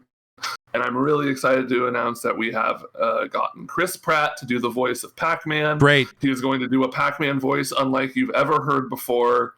Hey, it's a Waka Waka. It's like Pac-Man's going to be owning some woke critics. You're going to love it. He's going to be out there saying shit that Pac-Man has never said before. Oh, finally, an unfiltered Pac-Man. I'm tired of the shackles. That's right. No Miss Pac-Man allowed. You will not see a single bow in this movie.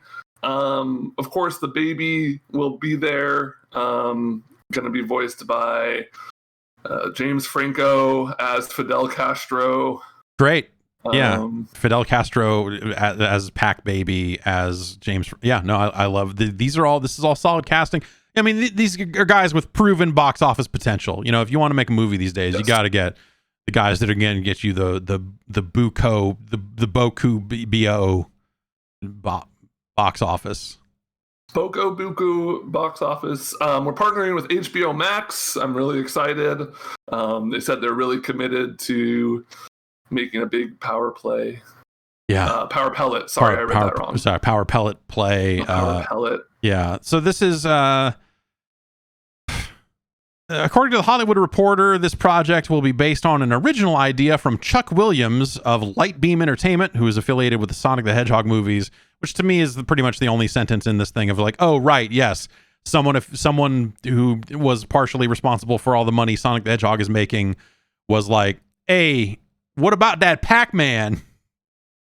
That guy. What about Pac-Man? What about Dig Dug? Did you see Pixels? Everyone loves Pac-Man. Car. Yeah. Did you ever watch Guardians of the Galaxy 2?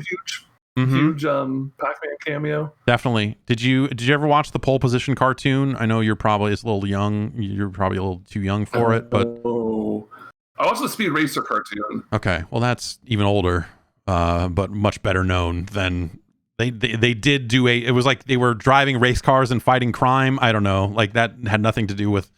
I mean, Pole Position you just drove, but it's they did that. This is also coming from a company called Wayfarer Studios. They've got some names that I'm, Baldoni and Manu Gargi and Andrew Koloff. You know, those guys. Wayfarer Studios is a company that also attached to this. They recently raised $125 million from Sarowitz for expanded production growth, according to Hollywood Reporter, and they were behind the Disney Plus feature Clouds. And they're also making a football drama called The Senior and a coming-of-age dramedy called Empire Waste. Waist. Oh. Yeah. That made it more confusing. That makes even less sense. So they're saying this is going to be live action, a live action Pac-Man film. I assume. Do you think it's going to be kind of like, what's that movie? No, I'm not. I'm kind of making. Do you think it's just going to be like a guy who's kind of cursed to eat more and more things, and he's just kind of like satiated? How do you make this live act? It's CG, right? I mean, it's a CG Pac-Man in the real world, probably, right? Is there? Oh, like Sonic, yeah. Yeah. I guess they'll just do everything like Sonic for a little while. Yep, definitely. But so Pac-Man isn't known for like talking. There's a bunch of stuff where he did, though. I mean, if you think about like he sounds all weird. There was there was the original ABC cartoon in the 80s. Yeah. And then there was also some Disney XD Pac-Man, like Pac-Man The New Adventures or whatever the hell they called it. So like they've got cartoon roots to build on, I guess. I guess it makes sense where you do a Sonic thing. You pair Pac-Man with a guy, white maybe guy they get Ben Schwartz to play the dog. dumb white guy in this one. He's too funny. You need somebody who's not funny to be with Pac-Man, because James Marsden is very serious and definitely. But I guess the ghost, you can get 4 SNL people to be the ghosts. Yep. It's just Pete Davidson as all 4 of them. Pete Davidson as Blinky, James Austin Johnson as Dot.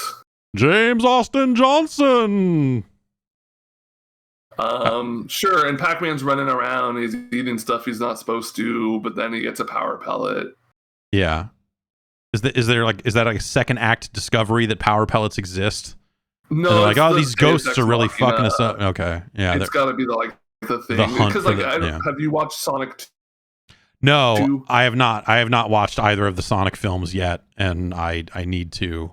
I've realized that Sonic I need to. 2, Sonic 1, I have some problems with. Sonic 2 is they're more emboldened by the success of the first one, and I think it works because it has more confidence to do really bad shit. But I think really bad shit with confidence is better than just kind of half-assing it. Yeah. But it's kind of the thing where, spoiler alert, he goes supersonic at the end to fight Dr. Robotnik. Okay. And he does the thing from the game. That's how all of these movies have to end. Mario gets a star. Yeah. Asteroid Guy puts another quarter in. Yeah. All the classics. The line piece shows up in the Tetris movie. The Rock plays. I guess The Rock would play the brick. Who's your big, tall, skinny guy? Daniel Stern. Daniel Day-Lewis. Yeah, Daniel Day-Lewis and Daniel Stern in a dual role. I actually got in character to play the line piece. I hid and waited in my trailer until they were like, we really need him to show up. And then I was there. Did you know the new Tetris rules that I show up every 7 pieces anyway? It's not like the old days anyway. Is that true? Yes, yeah. The current Tetris rules is the woke new Tetris. Oh, everyone gets a line piece. It's you get one of every piece before you see repeats. Ugh. I believe how the current in our day, there wasn't even a hold. You would just get what you got. You get what you got, and that was it. And then you would go 20 minutes with those straight pieces, and then you would buy a Game Genie, and then you would get all line pieces, and that was also fun in its own disgusting way. Then you're just playing with Lincoln Logs. Exactly, yeah. You're just like, these Tetrises are really easy to line up. Pac-Man, this is a really troubling concept for me in a lot of ways, because I just Pac-Man has been so many different things over the years. But now that I'm thinking about it as oh, they'll just capitalize on what they've already done for some of these cartoons and what worked for Sonic, and they will, fart this out and it will probably do okay. Because I don't think Pac-Man has the legs that Sonic does. Hey now. Did you do that on purpose? I started to, and then I didn't, and then I did. That was really funny. Yeah. But they also draw Pac-Man with legs in a lot of different things now too. So, like, but they're not.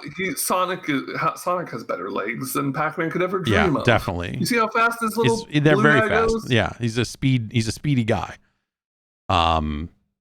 Yeah, I don't know. Like, what do you do a Super Pac-Man? No, because like no one remembers Super Pac-Man, where it's like Pac-Man can get real big too. Like, no, it just doesn't. It's not. Shut up. That's Mario. Yeah, like people know what Mario can do. He gets twice his size. When he eats a mushroom, he can throw fireballs. Like, those are useful features. What does Pac-Man do? He eats, and if he eats the right thing, he can eat ghosts.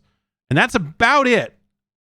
And so sometimes he eats a bell. Yeah, exactly. And what does he get for that? Nothing. Points. So points. Pac-Man as an eater, you could go like, oh, well, we have to dig underground and Pac-Man's gonna eat all this dirt. Is that a scene? Like, he's gonna be like a drill, but then does he see, do you meet Taizo Hori of Dig Dug when you're down there? Is Mr. Driller down below? What are you doing? Yeah, that's your video game cinematic universe, your Namco cinematic universe. If they turned the Namco the Namco in-game universe into a cinematic universe, I'm all for it, because like then it's like Xevious and all this other stuff. Like then we're all in Ridge Racer cars that have all of the names of all the other Namco games on them, and then Ace Combat is also real.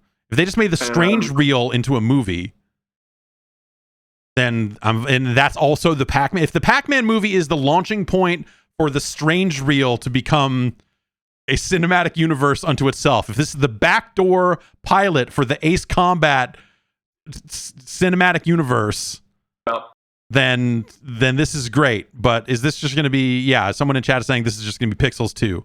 I'm like, yeah, Pixels already had its, like, they already sacrificed a lot of the big dumb Pac-Man jokes there. So I don't. Yeah. Fucking Qbert. Right. Yeah. And, Qbert's a different company. So, if this is purely a Namco thing, they can't even go to their Qbert fucking material. So, yeah. Do you think Chris Pratt / Mario will fuck a Birdo in the same way that Josh Gad fucked Qbert?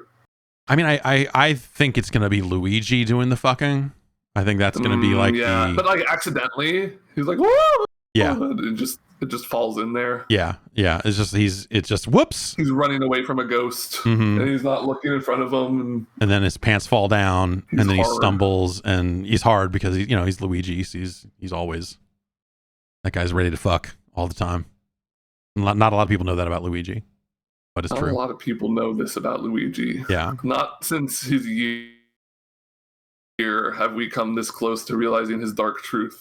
Yeah, and I gotta say, played some Miss Pac-Man at a bar in Portland a couple weeks ago. Yeah, still got it. It's a hell of a game. Still got it. It's better than regular Pac-Man. Just a lot more going on. Yeah.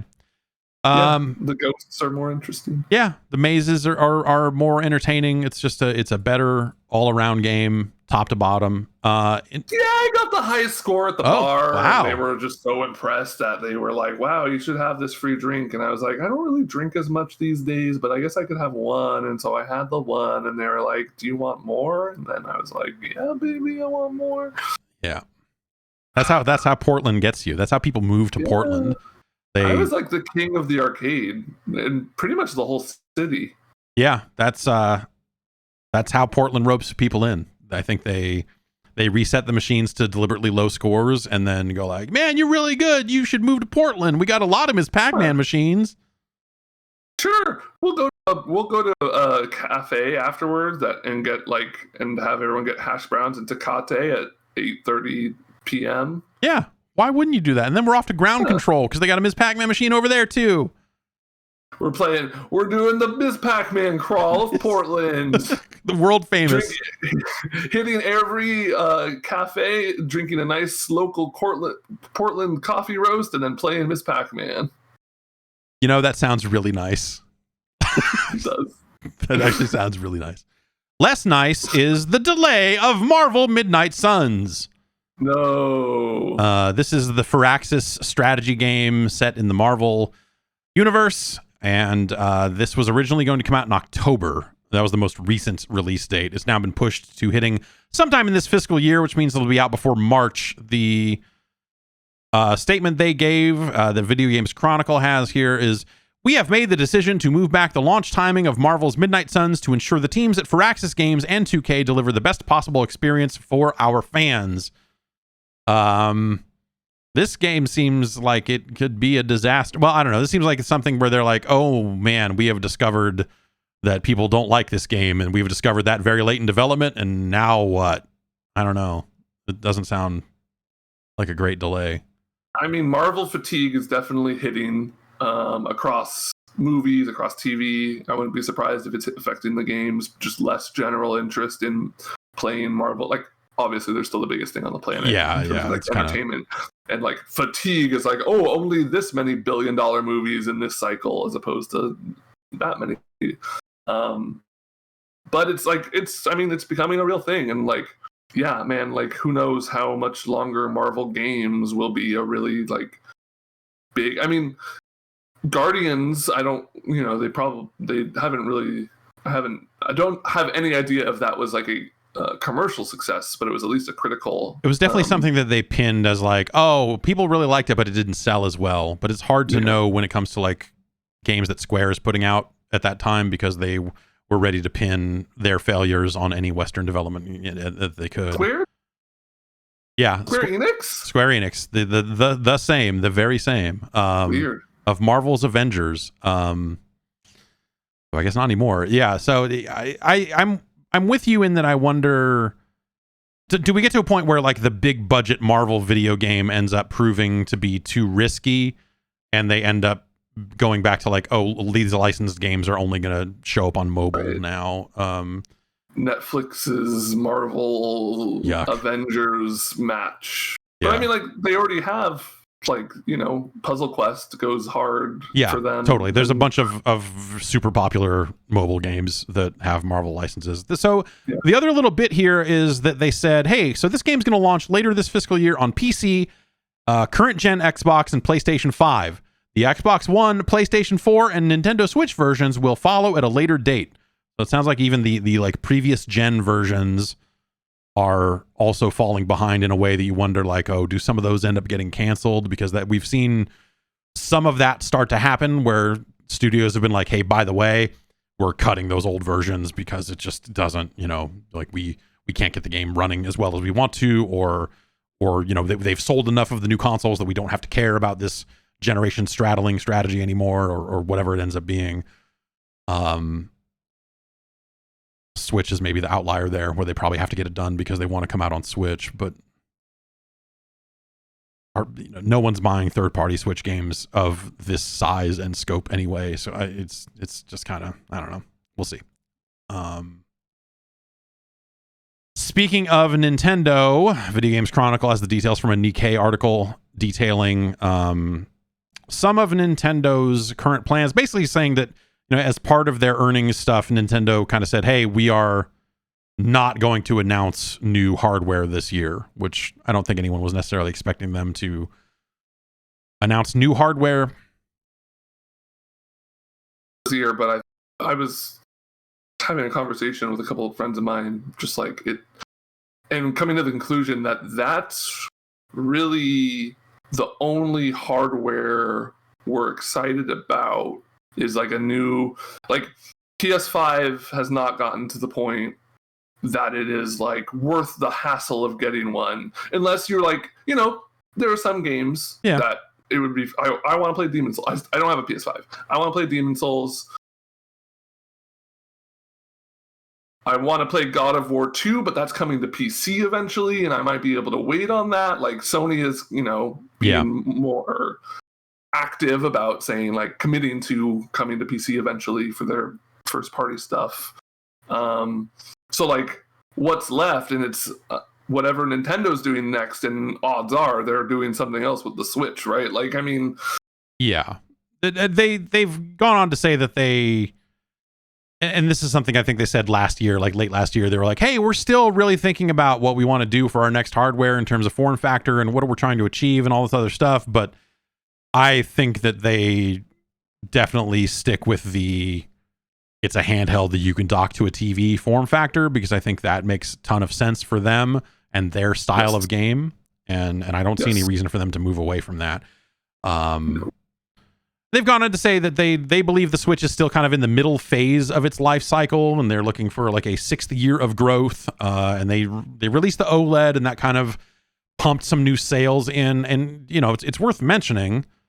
These numbers again come out of Video Games Chronicle, but like the lifetime Switch sales, it's 111 million units, which is better than any of Nintendo's consoles. It's not better than the DS or like the Game Boy Color. The DS is like 154 million, and that's like their best-selling piece of hardware ever. It printed money, Jeff. Yeah, it literally did. And then the Game Boy was 118 million. And so if they can, by covering Game Boy of like Game Boy Pocket, Game Boy Color. Yeah, I believe that's up through Game Boy Color. Yeah, so counting that as one contiguous generation up until GBA kind of cut it off. Which is, it's a weird way to look at it, but they sold a fucking whole lot of those things. You ever hear of Pokemon? No, what is that? It's these little guys. I like that. I like little guys. You want to hear my theory? Go for it. On Switch 2 or Switch 1.5 or whatever it is. We hear more once Breath of the Wild 2 is out. And then they can be like, and you can play Breath of the Wild 2 on it. Yeah, it's definitely, that was where I was at with a lot of the Bayonetta stuff for a little bit, where it was like, well, wait a minute, are some of these games, because it felt like a lot of this stuff was getting held up for weird reasons, and you didn't really know why these delays kept happening. I think it turned out that was just like, it was the pandemic causing it. It wasn't really anything fancy, like, oh, we're waiting on new hardware, but man, it hit hardware, it hit software, it hit everything. It hit everything that can be produced. Exactly. And so that's been the interesting thing about following this for the last couple of years now, has been the ever-present, and I think this stuff is backed off because I think a lot of people learned their fucking lesson, maybe myself included to a certain extent, but like all of the like Switch Pro, it's going to be a 4K Switch, and there's going to be this, and there was like full-on reputable non-gaming news outlets reporting this stuff in Bloomberg was out there with it, and so it wasn't just like, I'm the leak man on Twitter and Mr. Leaks is here to piss all over the video game landscape with the Switch Pro. It was like stuff that you would seem more reputable, stuff that it seemed like, oh, well, was this stuff they were actually prototyping and then decided not to go with, or there was just kind of too much smoke around it at a point for it to all just be bullshit. But right at the same time, a lot of it felt very, very kind of all over the place in a way that was like, no, that none of this is. They've definitely decided to not go in that direction anytime soon, both because of chip shortages and because they can't even make enough regular fucking Switches. Go and put more expensive parts in it and see how it goes. Probably not as well. And so it doesn't make any sense for them to have like this half-step Switch at all anymore, I think. So I'd probably just expect them to have a full-fledged follow-up. And maybe that's a situation where, because I think backwards compatibility has also become the expectation amongst consumers. So I do think that like, even if Breath of the Wild 2 comes along well before they've started talking hardware, I think there's also a very real possibility that like not long after that, there's hey, by the way, if you next year when our new thing comes out, it's going to run Breath of the Wild 2 at actually 60 frames a second instead of 38 or whatever. And so, that could be their play, is to be like, hey, now these games run better, because they'll need to do something. Check it out. Go ahead. So Breath of the Wild 2 is like, they haven't talked about it a lot, but they've talked about there's a lot of like, or they've shown kind of like there's like vertical movement and you're flying around a little bit more, right? There's like updrafts and stuff. And every Zelda game has a peripheral that kind of like ties into the thing with the Switch. You got the Sheikah Stone, right? You can look around. Yeah. And so you jump off your roof while you're like holding it, and it's a controller that kind of like, it's like a reverse balance board. that kind of like, and you've got buttons on the handles, and you're like, Yep. It's got like a VR screen in front of you, and like you know how close to the ground Link is because that's how close to the ground you are. Of course, it's building off of that Mario Kart real kart thing they did. Yeah. We've been building towards this for years. You just need to keep your eyes open and pay attention to what's going on around you, and then you're going to put on the Ring Fit ring. Oh my God. And strap a parachute to it. Finally, another use for my Ring Fit ring. Yeah. I have 2 of those. I have still not unboxed mine. It gets a little, you lose a little bit of resistance. I bet. Yeah. So I've got a pristine one sitting in my closet right here, ready to fucking rip, man. Ready to run Breath of the Wild 2. That's right. Jump off your roof, Link. That's right. Time. This is a 2-story house, so I think I can really speed run hard mode. Yeah. I'm really excited to get into it. In Ireland and Colombia, if you are an Xbox insider, you can test out the new Game Pass family plan. Or the kind of multi-user plan. This is a version of Xbox Game Pass that allows you to add, I guess it's up to 4. I don't know if that's up to 4 additional people for a total of 5, or if that's a total of 4. But it is basically a version of Xbox Game Pass that allows you to share it with a number of other accounts. Yeah, I don't know. Are you a Game Pass person? I am a Game Pass Ultimate subscriber. Mm-hmm. I got the PC. I should probably just do PC, but I played a bunch of. I replayed Fallout New Vegas, which was nice. I downloaded the Yakuza games 3 and 4. Mm-hmm. But yeah, I mean. Like, Game Pass right now is almost mandatory with some of the people I play games with, because it's very much like, oh, there's a new 4-person game coming out. We can all just grab it on Game Pass. Like, yeah.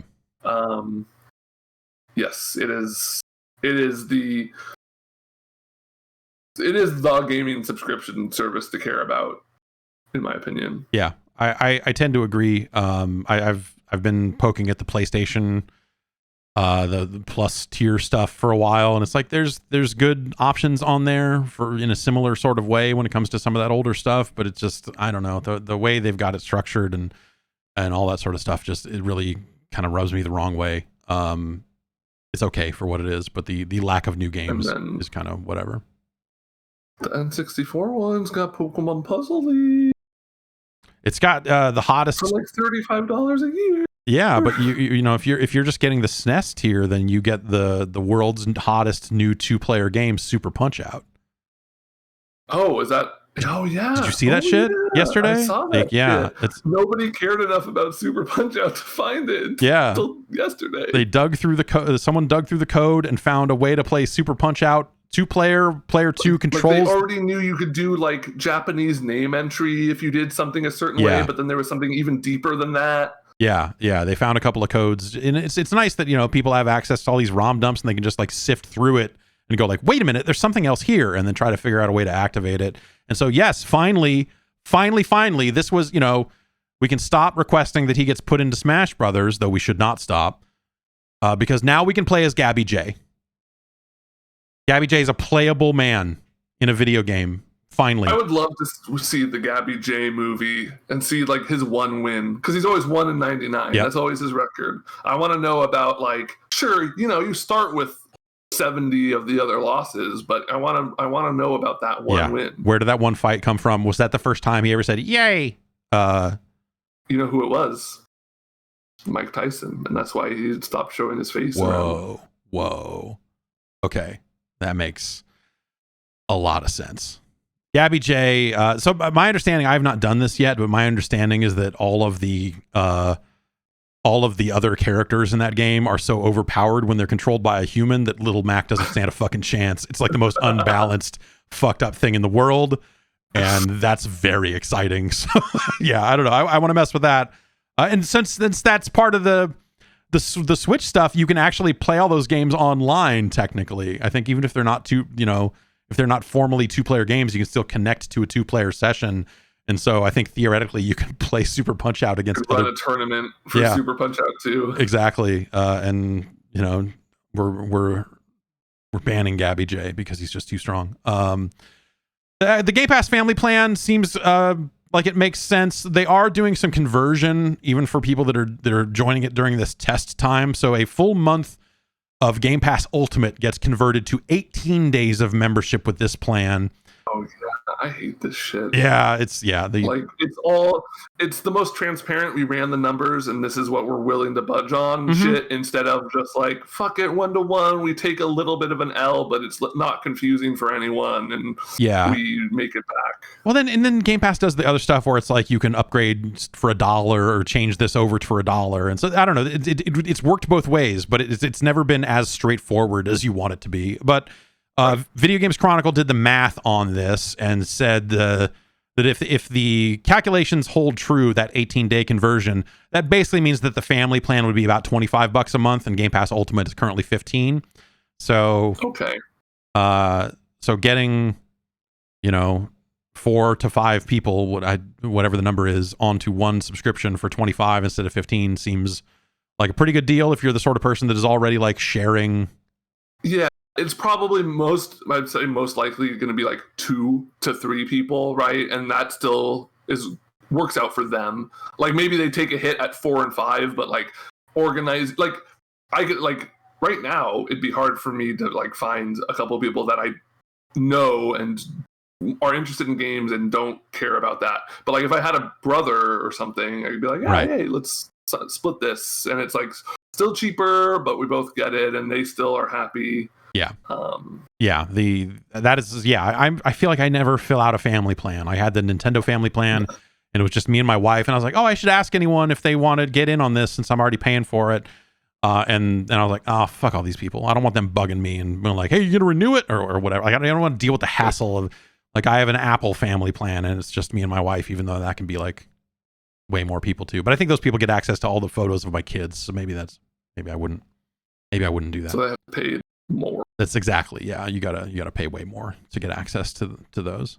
Go over to patreon.com/Jeff Gerstmann for more details on my Apple family plan. Call of Duty, there's a bunch of announcements following on a bunch of leaks that seemed very much like controlled leaks to me, but I don't know. Then they had their quarterly earnings report. There's a big mess. Not really that big of a mess. They're having a live event in the middle of September called Call of Duty Next. And that's going to be their franchise showcase event where they're going to show off the future of all of the Call of Duties, because it's not just one anymore. What? It's like 3 to 4. Oh, I thought you meant all of them for the rest of time. Yeah, this is it. All 4 of them. And then that's a wrap. No, this is so let's see. Let's break it down. So Modern Warfare 2 is this year's like premium Call of Duty game. Okay. Not to be confused with Call of Duty Modern Warfare 2, though. No. The sequel to Call of Duty Modern Warfare. No, this is Call of Duty Modern Warfare 2, the sequel to Call of Duty Modern Warfare 2019. Right. Got it. So at Call of Duty Next, which they've done events like this before where it's been like, here's our multiplayer reveal and we got a bunch of streamers in here and they're yelling at each other and shooting each other, doing stunt shots with sniper rifles from very far away, and you watch it and go like, I'm not really getting a good sense of what this game actually plays like because all these people are weird. And this will also have info on the new Call of Duty Warzone, which is going to get a full overhaul and basically it sounds like they will replace existing Warzone with new Warzone. There's also Call of Duty Mobile, but then there's also the new Call of Duty Warzone Mobile, which is currently known as Project Aurora. And this has gotten overly. Back in my day, there was Call of Duty, and it came out, and you bought it, and that was it, motherfucker. Yes. And now we got fucking 9 Call of Duties, and I'm like, which fucking call am I supposed to answer? I don't know. Call of Duty, more like I gotta call my secretary and have her figure out which game I'm playing on what day. That's right. Tuesdays is Modern Warfare Tuesday. That's it. Monday is Mobile Day. Mobile Mondays around these parts. I gotta say, quick shout out, the Apex mobile game, pretty fucking fun. Yeah. They did a pretty good job of making that game feel fun on phones, even if I'm shooting bots. Have you been playing with a touchscreen, or did you wire up a controller? No, I've been playing touchscreen, and I could play like one game before my hands start hurting, but... Yeah, I tethered my PlayStation 5 controller to my phone and played a couple rounds of it, and I was like, yeah, it's Apex. That's neat. And then I forgot that it existed. But yeah, it seemed like it's totally awesome. Like you're still playing a fair amount of Apex just across the board, right? I have been. I got back in the last couple seasons. Yeah. That's what do you think Canyon's back today. Oh shit. Oh man, every time I talk to anyone about Apex, there's always like 2 or 3 things that made me think I should reinstall Apex, and then it just doesn't. I don't know. It doesn't happen for me. I wish it did. We got our spiritual successor, the Titanfall, coming, so you can probably wait it out. Yeah, I'll hold tight for whatever that Apex single player game is. The game set in the Apex universe, whatever that ends up being. I mean, I really my hopes are really that is like genuinely kind of a spiritual successor to Titanfall. I don't think there's ever going to be a Titanfall 3 as we would like there to be. Yeah, but even if Apex is big enough for them that maybe they could. Exactly. And it's close enough in DNA. Yes, and my favorite parts of the Titanfall campaigns were rarely the parts where you were in a Titan. Well, campaign, I guess, has really only been the one true single player campaign. But like, my favorite parts of that are when you're doing acrobatics and wall running and all the cool stuff. So I would want fighting through a fucking prefab house being built. Exactly. Like, and then there's a nice little cap at the end. It's like, okay, and then hop in the Titan and do a little Titan stuff. Yeah. Yes. But if they make a game that is a fantastic kind of mobility based first person shooter, and it does not necessarily have to have Titans in it for it to work for me, but if it did, that'd be cool too. I'm willing to accept either. So yeah, that's all stuff they're going to talk about at Call of Duty next. The new season of Apex, all that other stuff. No, they announced the beta dates. The beta will start the day after this thing. It'll be on PlayStation first, and typical kind of rollout for them. They also showed the game. Are they still getting? I've been out of the Call of Duty loop for a while. Are they still getting like big marquee celebrities to be the bad guy, or like in Call of Duty games? I don't like the last one. Call of Duty Vanguard was so. This is the first Call of Duty campaign that I didn't bother finishing in a really long time. Really? Like I played a handful of levels in. Yeah, it was just super fucking boring, and they expected you to care about these characters that they didn't establish well enough, and there was just a lot of just absolutely fucking boring. And bummer. Yeah, and that's we'll get into that because it sounds like Vanguard really shit the bed in as so far as one of the biggest franchises in gaming can shit the bed. It's like you were talking about with it's like you talking about earlier. Like it is still one of the biggest games in the world, absolutely, but not with like the riots. With the riots, yeah. They showed the game to the Los Angeles Rams, as you do. Cool. And did they like it? It seems like they liked it. I don't know. A bunch of them tweeted about it, and they tweeted out screenshots that they then later deleted and reposted with like generic logos instead of screenshots or pictures of screens or whatever. But that to me seems like a very constructed.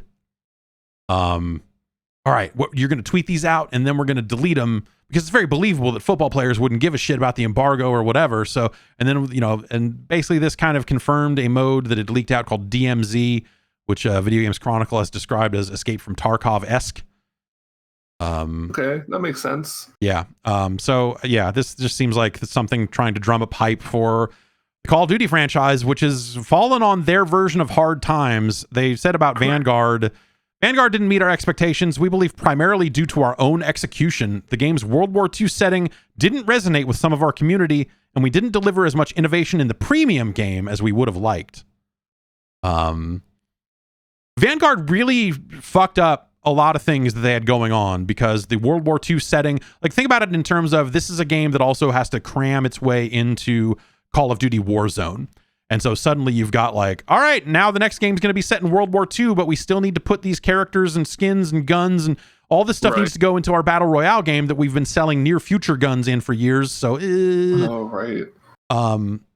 And so, it kind of like Warzone got mired down in a lot of weird shit along the way. And they had to have a thing where they met with some of their community people and basically like apologized and talked turkey to them about like, hey, the game's been fucked. We're going to unfuck it. Don't worry. But right now, yeah, we kind of agree. And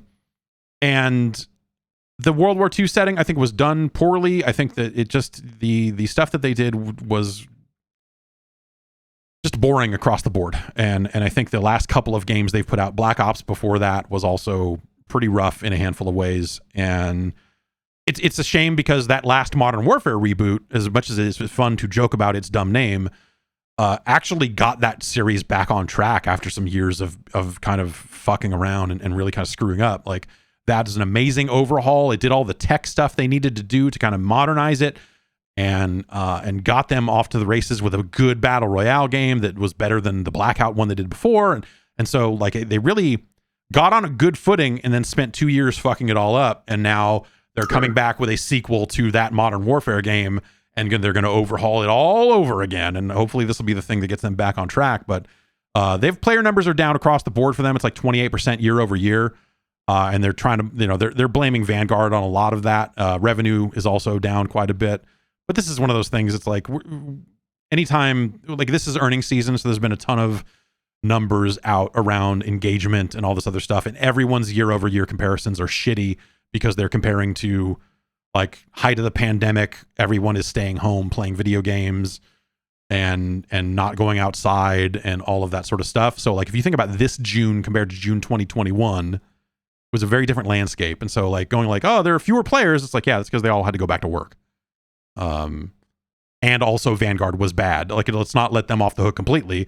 Like, you put out a bad product, but also everyone is experiencing a lot of weird numbers. That's going to be the thing that, Microsoft's whole business seems to turn on this whole like monthly active users, engagement focus type stuff, because they're on PC now and they're on phones and all this other shit. So like engagement is their thing. So having the company they're about to buy's engagement numbers kind of tank like this, I'm sure is a little like, that's not great. But I don't know. Call of Duty Mobile is holding up okay. The mobile end of Activision, generally speaking, seems to be holding up okay. But Blizzard is also down a little bit as well. But yeah, I don't know. Call of Duty is fascinating. Like I want to see more of what they're doing with this next game, because like I said, that first Modern Warfare reboot, I think, is one of the best games they have ever made. One of the best Call of Duty games they have ever made, I guess I should say. And so if they get that back, that would be pretty cool, because that game has been kind of free falling for me, at least for the past couple of years. AEW, you're a big wrestling fan.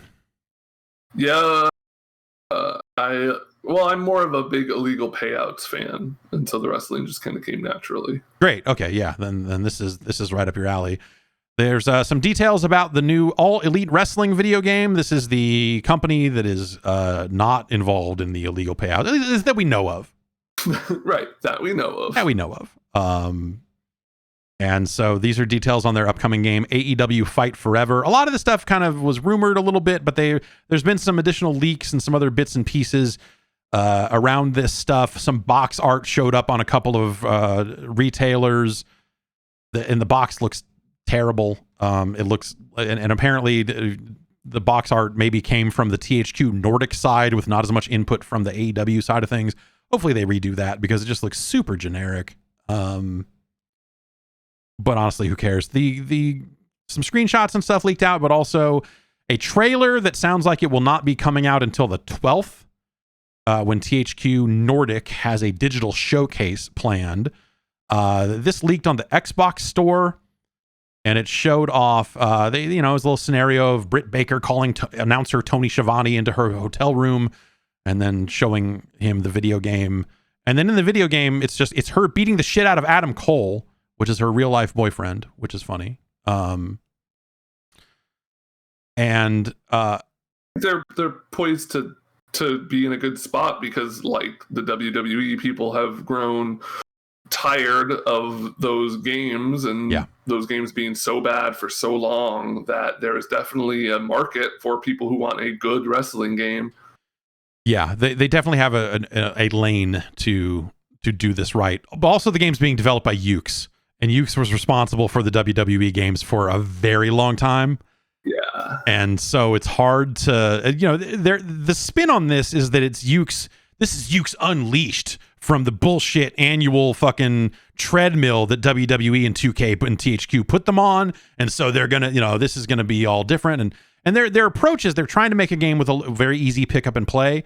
They're citing things like those N64 games, which Yuke's did not make, but they have gone back and gotten the director of those games to kind of consult on some of these games as well, those Aki games that everyone loves from those days. And so they're trying to find ways to, make it something that someone just might be able to pick up and enjoy. And so they showed a bunch of weird mini games, and just like a bunch of silly shit. The Britt Baker versus Adam Cole footage is also interesting because the WWE games have been very against the kind of intergender gameplay, like man v woman type stuff. And so to show that right here in their first trailer is like, oh, okay, you're gonna, like, they don't do that on TV. AEW has not done a lot of that on television, so it's kind of weird. Anyway, we'll see what that ends up meaning for the future. But the gameplay in it, I don't know. I think it looks okay. It's hard to know. It's a wrestling game, so it'll probably suck. But yeah, I mean, now that I know it's a Yuke's passion project, like the Dog Island.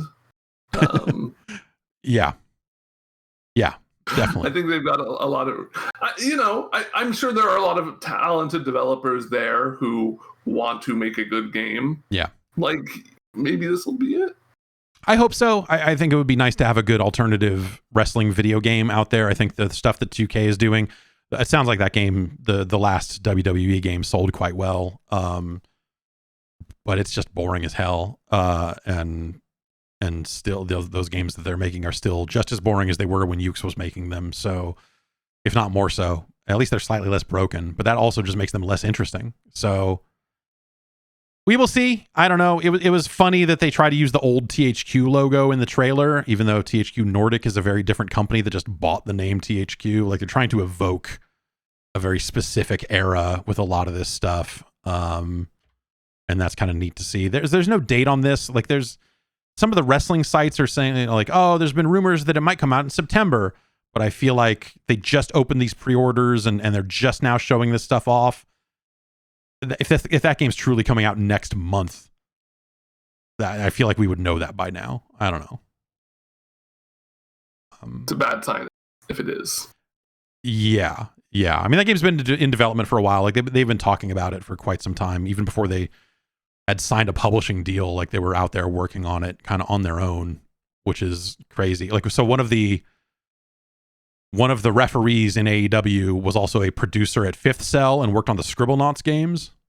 Okay. So there's people working at that company already that have like game industry experience. It's like, it's a weird, yeah, it's an interesting dynamic there for sure, where you've got wrestlers kind of being shown as the people doing most of the talking about this game, or the same people that are on television, and that's a really weird vibe that could lead to something really interesting and different, or it could be a total train wreck because you're like, you should have got way more professional actual video game people to work on this much earlier in the process. But I don't know. Yeah. I don't know. We'll see. Kenny Omega goes to a lot of fighting game tournaments. He's very passionate about video games, so hopefully his input is good. I don't know. We'll see. And that's it for news. I ended up throwing this in at the bottom here. We didn't mention it when we were talking about the stuff at the top of the show around the Tekken 8 stuff, but there was this goofy leak from about a month ago showing a photo of what appears to be Namco's slate for the next fiscal year. And it's got Tekken. I'm calling BS. Yeah, I think it's absolute bullshit also, because it has 3 separate Dragon Ball games on it, and they're not going to put out 3 Dragon Ball games in one fucking year. No, I have 2 red flags. One is Dragon Ball FighterZ Super. That's not.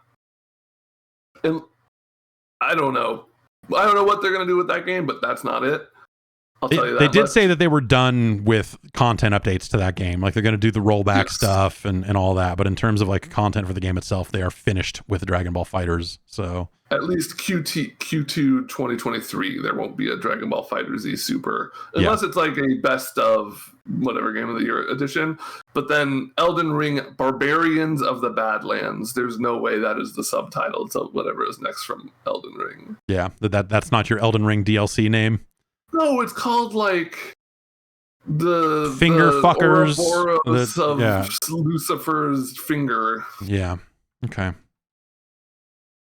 Ouroboros of Lucifer's Barbarians of the Badlands. Barbarians of the Badlands that's now that you're saying that out loud. It's like what a middle schooler would write as the subtitle for their fantasy novel. Yeah. Of course. So this other stuff on here, Armored Core, which some screenshots of that leaked out a while ago. Dragon Ball Breakers, that is coming. That's real. Yeah, that's real. Little Nightmares 3, which sure, I guess. I don't know if that's a real thing or not. Might as well be. Digimon Story 2 Cyber Sleuth or Digimon Story Cyber Sleuth 2. I don't know what the logo doesn't make it clear. A One Punch Man game and Dragon Ball Xenoverse 3 and Code Vein 2. Like all this other stuff. It's a really good. It's like a pretty good fake. But I do assume it is fake. But yeah, I don't know. Them talking Tekken got me thinking about this thing. I was like, what was actually on that thing? And now looking at it here in front of me, One Punch Man Fighters Association for fiscal Q4. Yeah. Unlikely. Seems unlikely. That's going to do it for the news. We're going to take a quick break and then come back and take a handful of your emails. So stay tuned. I gotta pick out some music. I don't have good. Oh no, there's a button here marked break music. I'm just gonna push this right now.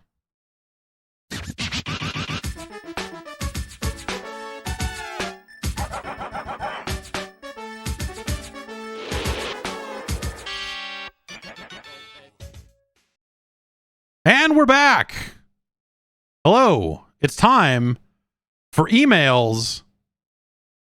You're gonna send those emails. I don't have a good email music. There's no. You can. Yeah. We'll put in some later. And by later, I mean a year from now. We'll go back and dub over this footage with just like some kind of good. Pull a Stranger Things. Change my birthday. Yeah, we're gonna change your birthday and then put some Kate Bush on this motherfucker and really get going. Podcast@guard.bike is the email address. Send your emails in. I will look them over and perhaps we will take them. Jeff from Connecticut writes in and says, what other Minecraft spin-offs would you want to see? A Minecraft Warriors, like a Muso game, a 3D platformer, something like Factorio. Like, so did you see this? Was it Minecraft Legends or whatever? That was like the kind of real-time strategist. They announced a new Minecraft spin-off coming out. They obviously did the Diablo-esque game a while back, Minecraft Dungeons. What do you think would be another big Minecraft spin-off?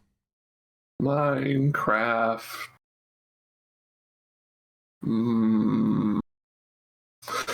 So the thing about Minecraft is it doesn't have a lot of like signature characters, right? You got Steve. Yeah. Yes, Steve. You got the Creeper. Mm-hmm.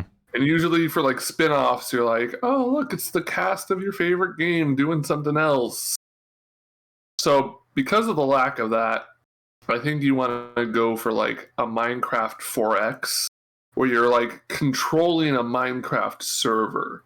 Okay. Right? And you're like trying to get your little guys to go find the diamonds and like do stuff, but then you pull back and there's other servers, other realms. It's kind of like, you know, a massive and so are you trying to get your server to be the most prosperous and attract the most players and all that sort of stuff?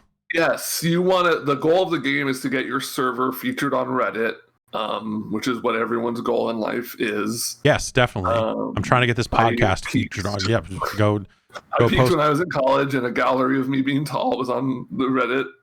Yeah, on the Reddit. And now look at you. And now look at me. I'm still tall. Yeah, I think it could be fun to like. What's a Minecraft sim? Like, what is the like? Everyone knows how Minecraft works, Everyone understands, like, even if you haven't played in forever, you could drop into a game of Minecraft and like build yourself a little house because you're like, I know how this works. And beyond that, there's like diamonds and other stuff. Of course, but there's like, the idea of just like, oh, if I put a door on this thing, I can put a bed in. Okay, yeah, I think yeah. And so just being like, you're going to have a little guy who's going to do that for you if you set him up right. Like, what do you do now if you can have a lot of those little guys all pumping stuff out? How could you control that? I think that would be cool. Yeah, I think it'd be cool to just do like if they just remade Populous or something like that in the Minecraft engine, where you're just like, I can raise and lower the terrain and make it more conducive to people building houses here, but I don't necessarily... Black and White 3. Yeah, exactly. Just Minecraft God game. I think would be pretty good. Tom writes in and says, I have recently purchased some new foam inserts for my Blockbuster Virtual Boy carrying case, as the old ones were starting to degrade and get all crumbly. These cost me $100 from some guy who makes custom replacements, and I am delighted with my purchase. What are some of the more bizarre video game related items or services that you have purchased as a result of giving $100 to some guy? It doesn't have to be $100, but that generally seems like a good amount to give some guy. Thanks, Tom. I've been giving $100 to guys lately for stuff. I bought an ODE for the 3DO, which is it's an optical drive replacement. So this will have to explain what that is. It's an external thing that will let me load 3DO games off of an SD card or whatever it is. Fucking SSD, whatever. I don't know what you hook up to it. Something. And I have not gotten that yet. I think they'll start to ship next month. But that's one of my more recent ones. I bought the Sinden light gun, and then that is a dumb $100. I think that was also more than $100. But the Sinden light gun I got, and then have promptly not been able to I have not had time to fiddle with it to get it working properly. So instead I installed it halfway and went like, this doesn't fucking work at all. And I don't have time to troubleshoot it. And so I'm going to disconnect it all and put it back in this box and forget it ever happened. And maybe someday I will have time to get back to the Sinden light gun, but that's another pretty big one lately, like a retro tink for scaling stuff. I've been buying some odd game hardware around the fringes here for the past couple of years and then not using it all that much. You do anything? Hey, you into anything weird? Not really. Yeah. Like keep it that way. I'm a digital future fucker, so I don't have a lot of like hardware. I mean, I gave a guy a couple of $100 for one of these.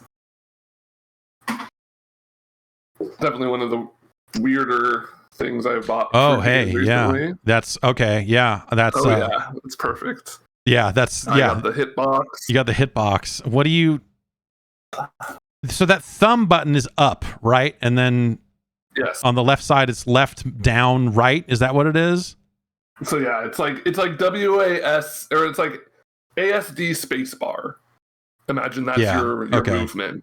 And then a traditional 6 or 8 button layout for your attacks and stuff. I had to wire it up all on my own, and they didn't include any instructions, so I had to go to their like Discord and everything.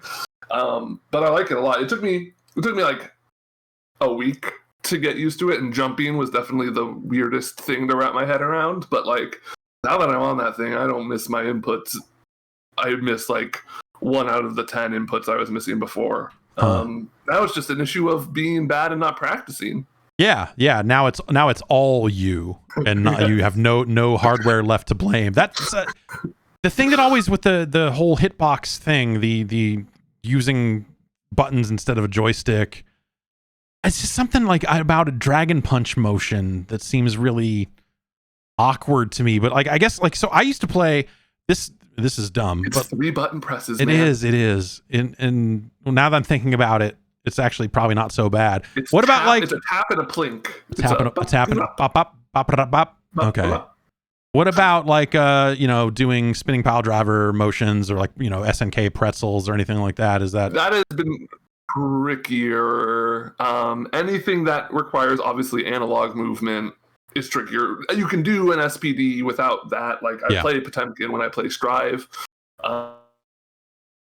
And I've gotten good enough. I'm back to kind of where I was. I think pad is actually still your best bet for a grappler.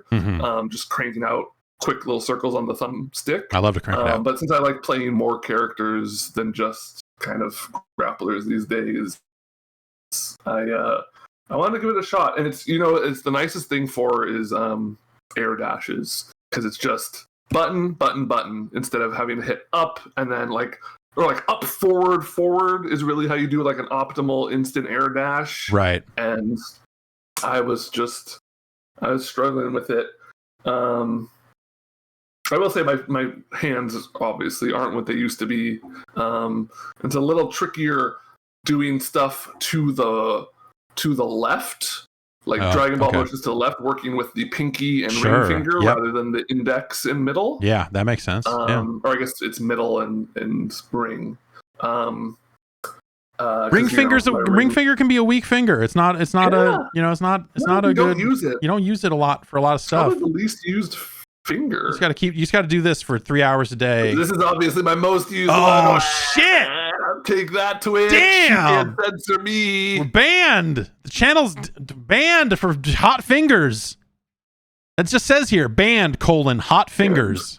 Hot fingers. Shit, man. Bezos is jealous of my hot fingers. Yeah, well, we all are. Yeah, I was looking at those. Like, there was an ad, I think, during the Street Fighter Top 8 for one of those things, or one of the players was using like a really small one, and I was looking at it, and just micro? The micro, and I was like, man, that thing looks fucking badass. And then I went and looked. Daigo uses a hitbox now. Yeah, man, he's like a sponsor. He's sponsored by them. Sure, but I mean, he's still able to excel at them. That's cool. I looked at it for a while, and I was like, I don't need this. I can't really justify this. The only fighting game I ever used to play on keyboard was a shitty fan game, a ripoff of Street Fighter 2 called SF2 IBM. And someone had made it was a really funky, ridiculous Street Fighter 2 ripoff. Like it's all sprite rips and all this other stuff. And they made it into a playable-ish video game. And I got pretty good at doing Dragon Punch motions. And obviously the inputs on that were all fucked up. So it wasn't like very precise. And then there were mods of that were hacked up versions of that put like katana in it and all this other shit. And so it was just That's awesome. how I know of it, is because there were like Mortal Kombat characters in it. It's awesome. It's so fucking cool. It's so stupid. And did you see, speaking of cool and weird modded shit, have you seen TMNT X Justice League Turbo? Yeah. Wow. Yeah, that's a pretty well made thing. I watched the Evo the side tournament. Yeah, was that one of the Vortex Garden stuff? Yeah. That stuff's cool. I downloaded a big like Mugen pack called Mortal Kombat New Era, but I'm afraid to run it because it seems like it would just be full of viruses. But I grabbed that and want to check that out too. And I don't know. There's a bunch of weird shit out there. So I was all set to go. Like that was going to be my $100 thing, or it was actually more like $200. But I was looking at those, was it like the junk food customs or whatever they were called? I used the snack box. Snack box, okay. One of their mini ones, and they were like, order now and get it maybe by the end of October. And I was like, They are super backlogged. Yeah. I ordered mine in like April and got it in like June. Yeah. I guess that's not that bad. July maybe. But and I guess like October is not that far off now that I'm like looking at a calendar going, all right, it's August. Maybe that's not so bad, but I don't know. It just seems like something I'm going to use twice and go like, this is fucked up, and then never touch again. Yeah. So I'm probably, the smart thing would be to not buy it, because I have you can't see it in this shot. You can see it in this shot. Oh yeah. But I've got the joystick that I bought when Street Fighter 5 came out. And I used it for probably about the first 2 months of playing Street Fighter 5 because I was like, I'm going to try and get serious. I'm going to try and take this seriously, try and pick a main. This Ryu guy, I've heard so much about him, find out what he's about, and then tried to take the game more seriously and tried to actually improve. And then after a couple of months of that, I was like, I'm not having a good time doing this. I'm going to stop. And then I barely have used that fight stick ever since. So I should probably just hook that up and use it if I want to do anything. But I've got Fightcade installed, and I've been messing around more with a lot of the hot games in there, like Fighting Masters for the Genesis, like some real classics. Like Rabbit. Yep, we played some Rabbit. Oh, nice. Rabbit is fucked up. Rabbit is fucked up. Rabbit is really fucked up. But also for a lot of those games, I'm fine being a pad player for a lot of games. Like if I'm not taking a game super seriously, I can get most of the things done that I need to do on a pad. Unless they that's the thing is like these days there you see parity in pad players and stick players and hitbox players. It's all kind of like people have shed the notion that you need a fight stick to be competitive. Yeah. Yeah, definitely. So I now that I'm sitting here saying this, I think I should go buy one of those fucking hitboxes. I don't know why. It was like I was riding the high of going over to a friend's place to play some Guilty Gear, and one of our friends busted one out. He had the micro, and I was like, "Oh, this is like I have to try this for the novelty of it." And then like I was home that night ordering my. I went the opposite. I went the one with the extra half inch. It's called a half inch comfort gap. Okay. And I was like, yes. I want a half of an inch of a comfort. I would love a half inch of comfort for sure. Definitely. That sounds very glorious. Yeah, I don't know. That I saw one that seemed extra ridiculous, and I realized it seemed like it was made for Smash, so it had a bunch of additional buttons on it and stuff that I was like, I don't want anything to do with this. This is just chaos. Speaking of sticks, Eric from Norway writes in and says, I got a Hori fighting stick mini a few years back. As a guy who only plays fighting games casually, it's served me well so far. But one thing I always struggle with is what sort of button layout to use when setting up a 4-button fighter. Should I go with the humble square shape with punches on top and kicks on the bottom, or put them all on the same horizontal line, or maybe be one of those freaks that puts the buttons in a weird L shape? If a game has an action that's tied to multiple simultaneous button presses, do you like to bind that action to a separate single button for easier execution? I like the when I'm playing a Neo Geo game, if I have a stick that has that kind of curve to the 4 buttons, I love to have that as accurate as possible, but generally I'm going punches on top, kicks on the bottom. That just makes the most sense. I think the breakdown for me is it like that? Is it a punch, kick, or is it more of like an ABCD game? Right. Like the Marvel games or DNF is like that, where you're like, a lot of your buttons are A, B, and C, like light, medium, heavy, and then D is like some sort of special button, a launcher or something. Your dust button. And I'll do those 3. Well, Strive is extra fucked up because you have really 5 buttons. You have punch, kick, light slash, heavy slash, and then dust. Yeah. So a lot of people do a weird sort of like, kind of like roof looking configuration. Right. Which is what I do. I mostly stick to like 3 on top because I like being able to just have my 3 fingers on the top 3 and then my thumb on a 4th, and then I'll usually like bind and grab, and that's about it. Like supers, a lot of time you would maybe need 2 buttons to bind that too, but I find it easy enough to just hit 2 at the same time. But I want grab on 1 button for that like quick like tech. Yeah, that makes sense.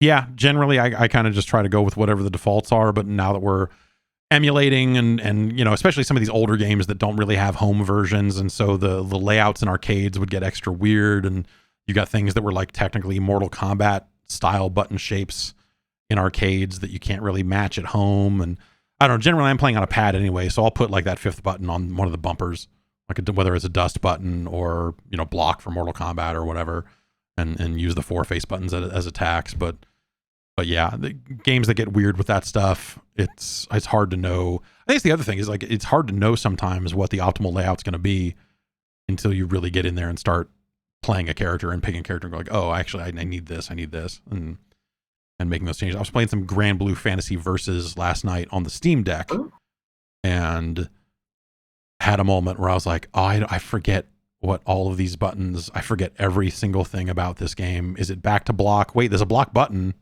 Is it only a block button? No, it's both. Okay, wait, no, it's this. And this. It's easiest for me when I can see, like if they would just draw a layout of what they think it should look like in arcades, and they're like, hey, by the way, we bound both of these buttons over here for grab on this here for ease of use, and over here on L2 we put AB or ABC or whatever. Like I think that's cool. it's a lot easier for me when I can visualize it as what the inputs are or what they would be in an arcade setting, if that makes sense. Yeah. And then I can choose to like, if I want those extra binds or whatever, I can go that route. But yeah, sometimes that stuff can be a little finicky. A little. Honestly, it's more than most people need until you get to a point where you're like, okay, I'm comfortable enough in this game, and there's like 2 things I want to change. Like, yeah. And sometimes it's even character specific. Like when I play certain characters in Strive, I like having my slash more available, and some characters like having my punch more available. Like, you can get as granular as you really want to, which is cool. Yeah, definitely. MultiVersus, I was interesting because like I kept not ever using any of my neutral attacks because I'm always moving, and so the stick is always pointed in a direction, and that becomes a different move than if you're just holding neutral. And so they allow you, or I think by default they even bind the bumpers to your neutrals, and I thought that was interesting. But like the mental adjustment to using those bumpers as relatively primary attack, it's really hard for me to make that shift. And so definitely you have to like think of it like, this is my neutral air attack button, like this is the one that, like, I try and not think of it as like this is another attack button. It's like this is this one specific attack button, right, that I have access to, because everything else I'm using the stick for. Yeah, it's really just for Shaggy doing the fucking weird air kicks that I want that on a button to do it more reliably. But that's about it. Nathaniel writes in and says, have you ever gone through a phase where you just felt like you were completely over video games? I've been playing them since I was a literal toddler, but lately I just seem to have lost interest in all video games, old and new. For sure. I go through that all the time. I went through that in many periods when I was covering video games professionally. Sure. And if I wasn't being paid to do so, would probably be playing a fraction of what I was at the time. And I think it's hitting people harder these days because every game is a job.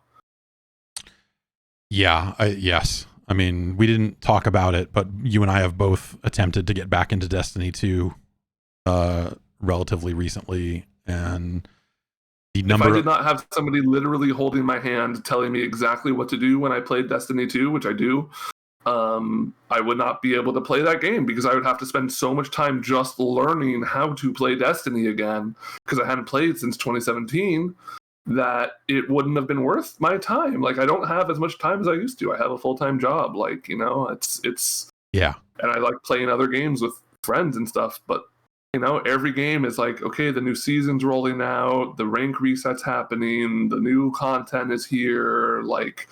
And if you're not playing in that first new wave, you're falling behind and your friends are playing through it. And so you have that FOMO, and it's just, yeah, it's so much. For me, Destiny 2 has just become a very casual check-in experience where like I will, whenever they roll out new content, I'll go like, oh, right, Destiny. And I'll get back into it and play like the story setup for the new season or whatever it is. And then once I'm done with their initial kind of onboarding for whatever the new thing is, and it dumps you back out onto the map, I'm like, oh, okay. Well, now I've got like 20 things I could be doing according to this quest log because I've got things from the past like 9 content drops that I haven't done, and I'm not really sure which one matters. I'm not near the power cap anyway, so anything I do is going to make my character stronger. But at the same time, the game scales, so who cares if I'm actually stronger? Because I'm never going to get to that end game stuff. I'm never going to raid again. I've come to accept that that's just almost definitely never going to happen. So for me, it's just become like a very easy, like, I'm going to dip in and I'm going to see the cool art they made. And you're like, man, that pyramid looks dope. Yo, this ice level looks cool as hell. Look at all these cool glaives. doors. This is a cool looking glaive. Yeah, exactly. And it's like, I leveled up the glaive to level 3. Some people have glaives way higher. Like, you're running around and you're seeing people with like numbers next to their name, like 183. And I'm like, 2. And I'm like, yeah, whatever, man. It's fine. Yeah, the whole season pass stuff. Like, I used to buy a lot more season passes than I do now, because I finally realized like I'm never going to make the progress in those season passes that is going to matter. I'm never going to play any of those games enough to actually get to that level. And if I ever got to a point where it's like, oh, if I owned the season pass, then, or if I owned the battle pass, then I could get this cool skin, then I would just buy it on the spot there and go like, okay, well, I will get the thing I wanted because I happened to play enough this season to get it. And so it's like, buying it at the start of the season seems like foolish. And yeah, MultiVersus coming out in a couple of days, and then in a week it's going to start its season 1, and that's a game with a ton of cosmetics and stuff, and I'm very interested in seeing what the fashion in that game ends up looking like, because I think there's a lot of goofy ass wrestling shit they could do and all that. But at the same time, I'm like, man, I don't know, another battle pass. I don't know. But in terms of like with me, have I ever completely gotten over video games? No. I think if I did, then I probably wouldn't be doing this now. I think at this point, like But I've definitely been, there are highs and lows to doing this as a job that I definitely adjusted to pretty early on.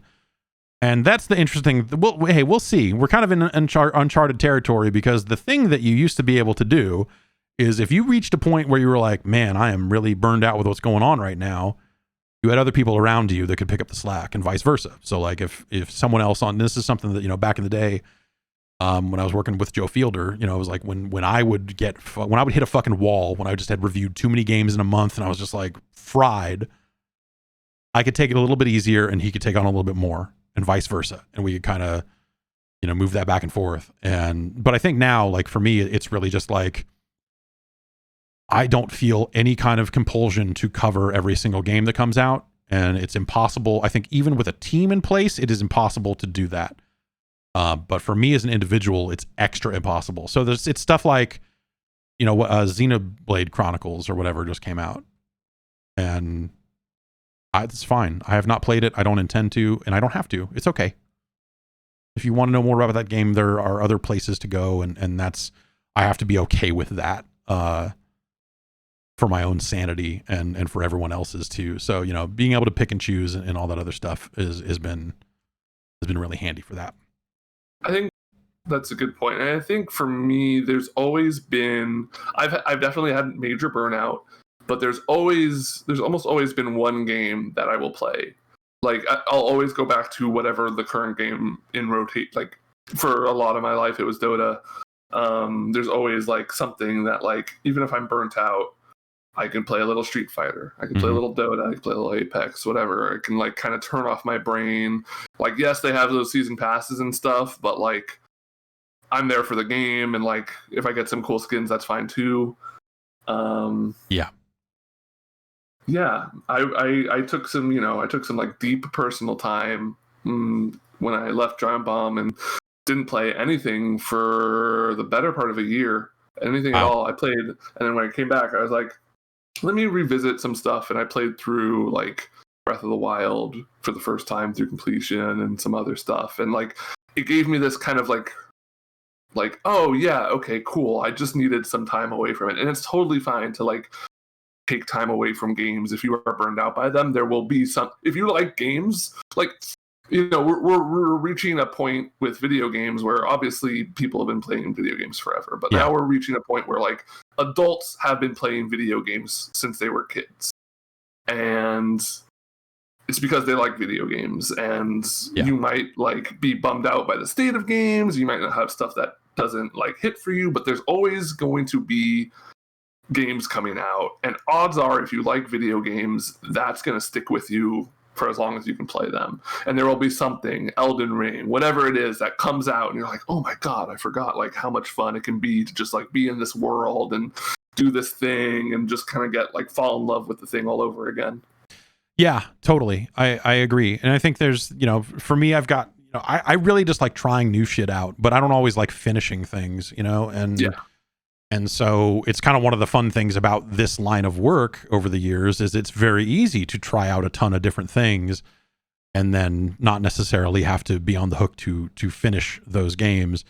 And so like that's been a thing that always keeps me going, because I always kind of like seeing like what the fuck's next, what's around the corner, what's coming out. And even if it's a game that I go like, like MultiVersus was a great example of this, because it was like, I was very excited to play MultiVersus before it came out. I was like, oh man, I can't wait for that to come out. I'm going to try it out. But also that was undercut with like, I'm pretty sure this game's going to be total bullshit, or at the very least, I'm going to fucking hate it, but I really want to try it. And to be proven, it's one of my favorite things is to be completely wrong about a game. And to be completely surprised by a game. It doesn't happen all that often. But like that feeling of like, wow, this thing is exactly what I thought it was going to be, but also I am super enjoying it in a way that I did not expect. And that cuts both ways. Like I thought Stray was going to be really cool, and then I played through all of Stray and did not like Stray. But you know, shit happens. But also, you know, I've got my games that are kind of like my constant games that I can always go back to. Like over the weekend over on the Discord server, we had a Trackmania server running on Saturday night. And so got back into some Trackmania, and the Steam Deck has been really great for that, because it's like, oh man, I figured out a way to get the fucking Ubisoft client to run on the Steam Deck, and now I can install Trackmania and play it there too. That's fucking weird. And so it's been fun for all those reasons too. And yeah, so I just think there's so many different types of games out there that it's even if you get burned out on a specific type of grind or a specific type of game, there's so much other stuff out there, new and old, that you could theoretically just find a different thing to play for a while if you're just like, hey, I'm really not into this battle pass grind. Go rediscover some, you know, Herald. Like nobody has played everything.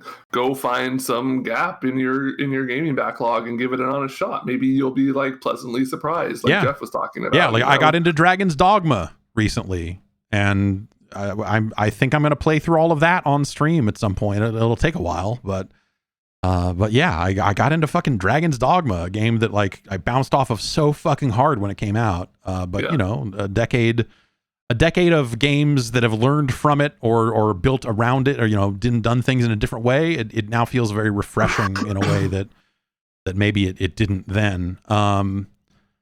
Let's see. Maybe we take like a couple. This is actually kind of maybe dovetails into this. Kevin writes in and says, can you describe how getting older has changed how you interact with video games? For me, video games have been my most consistent hobby over the last 25 years. I'm of an age where I consider Privateer and Baldur's Gate 2 to be the best video games ever, and I would happily sink 100 to 1,000 hours into a game. However, in my late 30s, I have increasingly found myself buying a game, playing it once or twice, and then bouncing off, like Doom Eternal. I was actually at the point where I thought maybe I was done with the hobby. In my case, Game Pass has reinvigorated my enthusiasm for video games, probably because I can play for an hour and move on guilt-free if it doesn't grab me. I realized I'm likely never going to put 100 hours into a game again. P.S. Can you explain why I really liked Doom 2016 but hated Doom Eternal? I think this is exactly what we were talking about. Like, yeah. It was less good. Well, yeah, that's the actual answer to that question, is that Doom Eternal was not as good or as fresh as Doom 2016. They got mad that everyone liked using the shotgun too much, that they said, we're going to make it so you have to use exactly what we want you to use in these levels. And then it was a bummer. Yeah. And then Doom Eternal, I think the increased reliance on the platforming flip around stuff was not fun.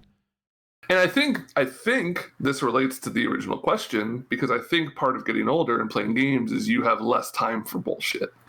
Yeah. You know, part of getting older is you get a little more cemented in your ways, and you get a little more stubborn, and you can work against that, and you can keep an open mind and stuff. But like, I know if I pick up a game and I'm playing it and I don't like it, like I played about 20 hours of Xenoblade 3.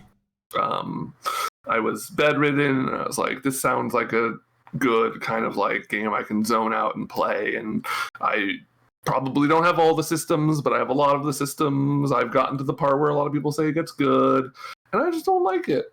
And it's fine, and I'm going to put it down, and I'm going to walk away from it, because I am 32 years old now, and I know my time is worth me walking away from something and not being like, oh, maybe 50 hours in, it'll be fun. It's like, no, 30 hours is so much time to do other things. Yeah. I mean, that's the thing. Like, as a kid, I spent so much time playing the shittiest games, because I ended up with them one way or the other. You know, it's like whether I traded my good games for shitty games or just made a bad choice buying a game. Like through the 16-bit era, I played. We were home, you know, yeah, exactly. Infinite amount of time, but not an infinite amount of money. And so you end up with a Japanese copy of Fighting Masters that has the right side of the cart cut off so it fits in an American Genesis. And you're like, well, I guess I'm going to play this for 50 or 60 hours because I just got it and someone has to. And, you know, I guess I'm play Caesar's Palace for the Super Nintendo and just do a little blackjack and make my guy walk around like a robot. Yeah, exactly. But like that's not the case anymore. And I think, you know, some people and there are a lot of different ways to play games for little or no money. Whether that's Game Pass, so many games are free to play. Like you have so many different choices for what you could be doing with your time at any given time that if you're playing a game and going like, I'm fucking hating this, bounce, fuck it, just go do something else. Fuck it. It's not worth it to like grind your way through a game and go like, maybe it gets good here and all this other stuff. In this day and age, there's so many other things competing for a person's time. Like, why would you know, like other than the reasons of like, hey, you know, financial reasons, and those are real. I don't want to discount that, but you know, move on. There are so many other things you could be doing.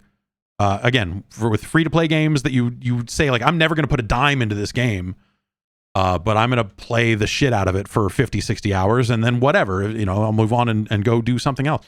You know, there's just a ton of different things you could be doing. And then that's why I didn't finish Doom Eternal. I felt bad because there was a part of me that like still pulls. It's the job part of it is very much like, oh man, I'm really spending a lot of time talking about how much I don't like Doom Eternal. I feel like I should really finish the game so that I can better articulate that or speak from some additional perceived authority because I did finish the game. But like, fuck it, man. I went back to it and started over after I got a new graphics card. I was like, oh yeah, man, I bet that game will run fucking awesome. I'm going to play Doom Eternal and maybe I'll like it this time. And I started all over again. I was like, man, fuck this. I just don't. It's a shame because I think the people that are making it are smart. And when I played it before it came out, it was like on paper or like the demo and all this other stuff. I'm like, oh, these are awesome ideas. I think it's really neat the way they've expanded on the systems in the first game. And just like in that context of that demo, I was like, this game is poised to be fucking awesome. And then when it came out and those concepts were stretched out into a full game, I was like, you know what?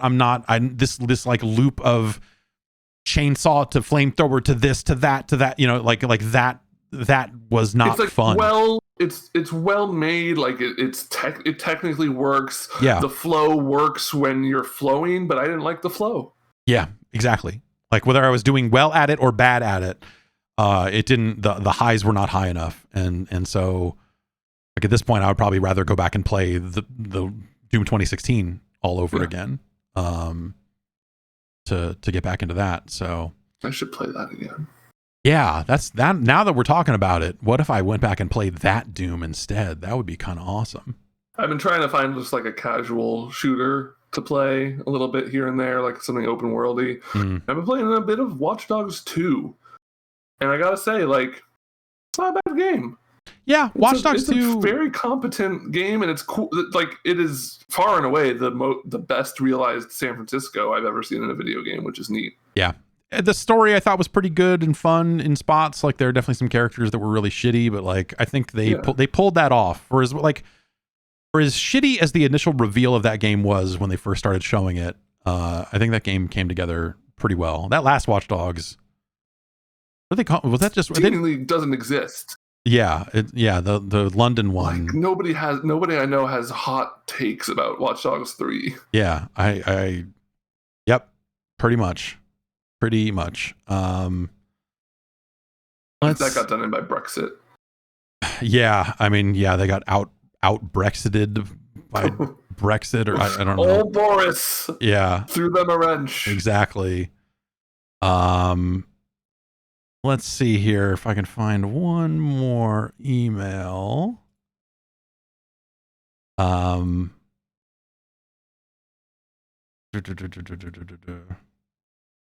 in Boston writes in. Old Boston Ben. Boy. Yep. The traditional Boston accent. Says, we're about halfway through what a lot of people feel is a fairly light year for big games. What have been the biggest or best surprises of the year so far? I know what my answer to this is, but Ben, what do you think? It's a cheat. I mean, it's Elden Ring. Like, there are two that stand out for me, and it's Elden Ring and Neon White. Neon White, I think, was a game I was already excited about, and the expectations were met and surpassed a bit. But Elden Ring is a game where like the only other Souls game I ever beat was 2, and like I bounced off of them in various ways, but I was just like compelled to play through that game and do engage with like all the systems that I normally would have put off. Just like I didn't like go deep on the lore or anything, but I played so much of it and just like was so swept up in it. And part of it was the zeitgeist, but like I was shocked that I was caught up in that zeitgeist.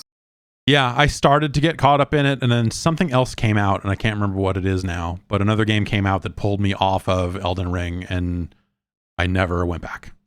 And so when Badlands of the Barbarians drops, when Bad Barbarians Baddest Badlands comes out, God, that just sounds like Borderlands DLC now.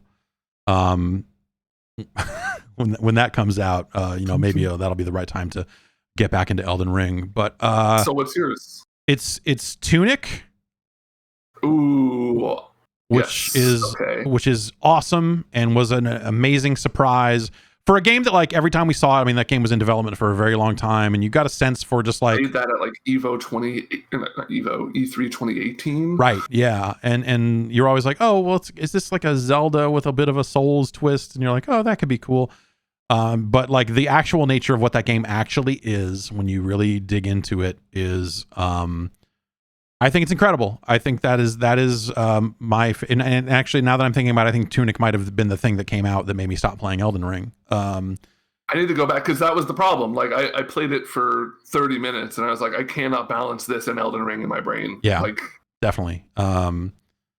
Yes, but yeah, Tunic is incredible. I think Vampire Survivors is probably my other one. I know that was technically out late last year, but like the way that game has grown and been patched and the different things that have been added onto it, I think for a $3 game to kind of overtake the industry and a lot of weird, like there was so much conversation about that game and all that stuff. I think Vampire Survivors is a really awesome story too. It's just an amazingly fun game. Play a shitty mobile ripoff of it called Gothic Survival. So I've not played much of the proper game, but it's mostly of an issue of like I can't imagine myself sitting at the PC and playing that. It seems like a game that I will like fall into and never fall out of. Yeah, runs great on a Steam Deck. Ooh, oh fuck, that's gonna be it. Yeah, that's the game I'm gonna play on my Steam Deck a lot. Been, I feel like that has been the story of like people getting a Steam Deck and then playing $3 ass Vampire Survivors on it for like another 100 hours. It's very funny to be like, oh yes, I spent $680 on this high end version of the Steam Deck. What are you playing on? Vampire Survivors. Like, yeah, okay, no, cool. That's fine. It's like funny until you realize like, no, wait, that game's fucking awesome. It's so well made, and the additions to it have been really surprising and exciting to see and stuff, and so that's probably my 1-2 punch so far for the year. I'd have to go and look at what else I've. MultiVersus is probably up there. Yeah, that's like that was, that's so weird. Oh, I will shout out. I'm a big fan of Not Words, Zach Gage's new game. Mm-hmm. It is not surprising to me that Zach Gage made another good mobile game. Yep. But as somebody who didn't get caught up with Wordle Fever, or any of those other games, like for this one to hit me was a surprise. Yeah, Not Words is awesome. Totally worth the like $12 or whatever. I mean, you can play it for free, but I ended up paying. So I was just like, it feels right to pay for this. Yes. And I'm with you. I was playing Wordle, but I was only playing it at 4 a.m. because that's when my son would wake up for a feeding. So I would be awake. My wife would be handling the feeding part, and I would be handling the waiting awake part from about 4 to about 4:40. And so that was when I would slide in Wordle. But it always felt very slight to me. Not Words is that's KNOT if anyone is looking for it. And that's on Steam and phones. And yeah, Hurdle was good. Hurdle was good. Hurdle was only good because I was getting most of them in like the first 1 second thing, and then the first time it was a Bad Bunny song, I was just like, "Fuck!" Yeah, and the first time it was a Bad Bunny song, I was like, "I'm not going to play this anymore," and stopped playing. Pretty much all like it was the same thing. Like I had a really long streak on Wordle, and then I skipped a day for whatever reason. because my son threw up or something and there was a lot of cleanup. So I just forgot to play Wordle that day. And then once the streak was broken, I was like, cool, man, I'm super done, and have not played it since. And so you need streak pieces like Duolingo, man. If you're doing a streak-based thing, give a once in a while, just like, oh, you're fine. Don't worry about this one, but you only get 3 or whatever. Right. Yeah. I tried to do Japanese and Duolingo for, I probably went about a month and a half. And then it was another case of like, once I broke the streak, I never came back to it. And so I'm very familiar with Duolingo because my partner is on day 750 streak of learning French. Wow. And I so know if that streak ever goes away, it's probably over. Yeah. So like after that many days, how is the French going? Is it pretty good? I mean, like, we'll be watching something and somebody will say something in French and they'll understand it. And I'm like, that's cool. We're going to try and go maybe next year. That's cool. Yeah. Right on. Yeah. I always wanted to do Japanese, but like, really, I just want to be able to read it. Yeah. Because I wanted to play SNES games. That's what, like, you're not conversing with anyone, so you're not learning like how to speak the language as if you were speaking to a Japanese person. But if you can read it and know the words and write maybe a little bit of it, like, you're probably fine. I would love to be able to type it so that I could get around the CAPTCHA on the Japanese Phantasy Star Online 2 website, because I still get spam emails from that. You're just hunting through all the different. Well, it's like I'll load up the Wikipedia page for like, katakana or whatever, and it shows every character. And so I'll look at it and have to match it up and just like manually copy and paste each character. But if I do it too slow, then it's like, hey, you took too long to solve the CAPTCHA, so you have to solve another one now. And I'm like, argh! So I have not gotten back and done that. But someday, maybe I will do that. That's going to do it for the show. Whew. That's it for emails. I'm hot and hungry. Yeah, that's how it goes. I didn't know if I had it in me to do a 3-hour podcast on a Tuesday afternoon. Yeah, it's you just fall right back into it, baby. You're just like, yep, that's exactly how it goes. You just knock this out and then you eat after. Thanks so much for coming on. I know we were trying to do this last week originally, but I know you were under the weather, so glad to have you back amongst the not sick, I guess is the right way of putting that. There's a nice breeze about things. Yeah, absolutely. And so, yes, thanks so much. You are the first guest here on the Jeff Gerstmann Show. What an honor. I know. I'd like to thank Jeff Gerstmann for having me. I'll let him know. You can let him know yourself by going over to patreon.com/Jeff Gerstmann. That'll let you get on the Discord, and then you can, you can talk to him about Steam Deck stuff. You got a new tier with a new show. That's right. Game Boys to Men. We're getting ready to record that next episode pretty soon here. I got to figure out a time with Glenn to record that pretty soon here. The Jeff Gerstmann Hall of Fame is also there. Episode 2 is there as early access. You find all about that. You go to dopeassvideogames.com and learn more about all of that sort of stuff. And we'll be back next week with another episode of this here podcast. I'll be streaming definitely on Friday. I'm figuring out the Wednesday, Thursday thing. I might be driving out to check out the P.O. box because I didn't get the key to it when I signed up last time. So I got to go pick up the keys to the P.O. box. And I don't know if anyone sent anything or not, but we'll do that. And so maybe I'll be on Mixler for that. Who the fuck knows? I don't know. It's fucking chaos out here. Just roll the dice and run streams, baby. It's the way it was meant to be. Ben, enjoy your website. Do you have anything you want to plug before we go? No. Me on LinkedIn and endorse me for front-end JavaScript. Okay. All right. Go endorse Ben for front-end JavaScript. That's not true. I don't condone juicing those numbers, but I wouldn't say no to someone wanting to connect. Every time I open up LinkedIn, it is a weird. LinkedIn is weird, and the people that are thirsty for LinkedIn social, like that treat it like it's just any other social network, are weird people. It is the second most unhinged social network behind Nextdoor. Yes, I still get Nextdoor alerts for where I used to live, because they're so much crazier there than they are here, and so I have to keep seeing them. Like Petaluma seems like it's just actively on fire now. I don't know. People are so mad about everything all the time. But anyway, that's going to do it for the show. We'll be back next week with this show. Thanks everybody for watching. Thanks to Ben Pack for coming on, and we'll see you next time. I'm going to push the music button. No. Yeah. Everybody have a good one.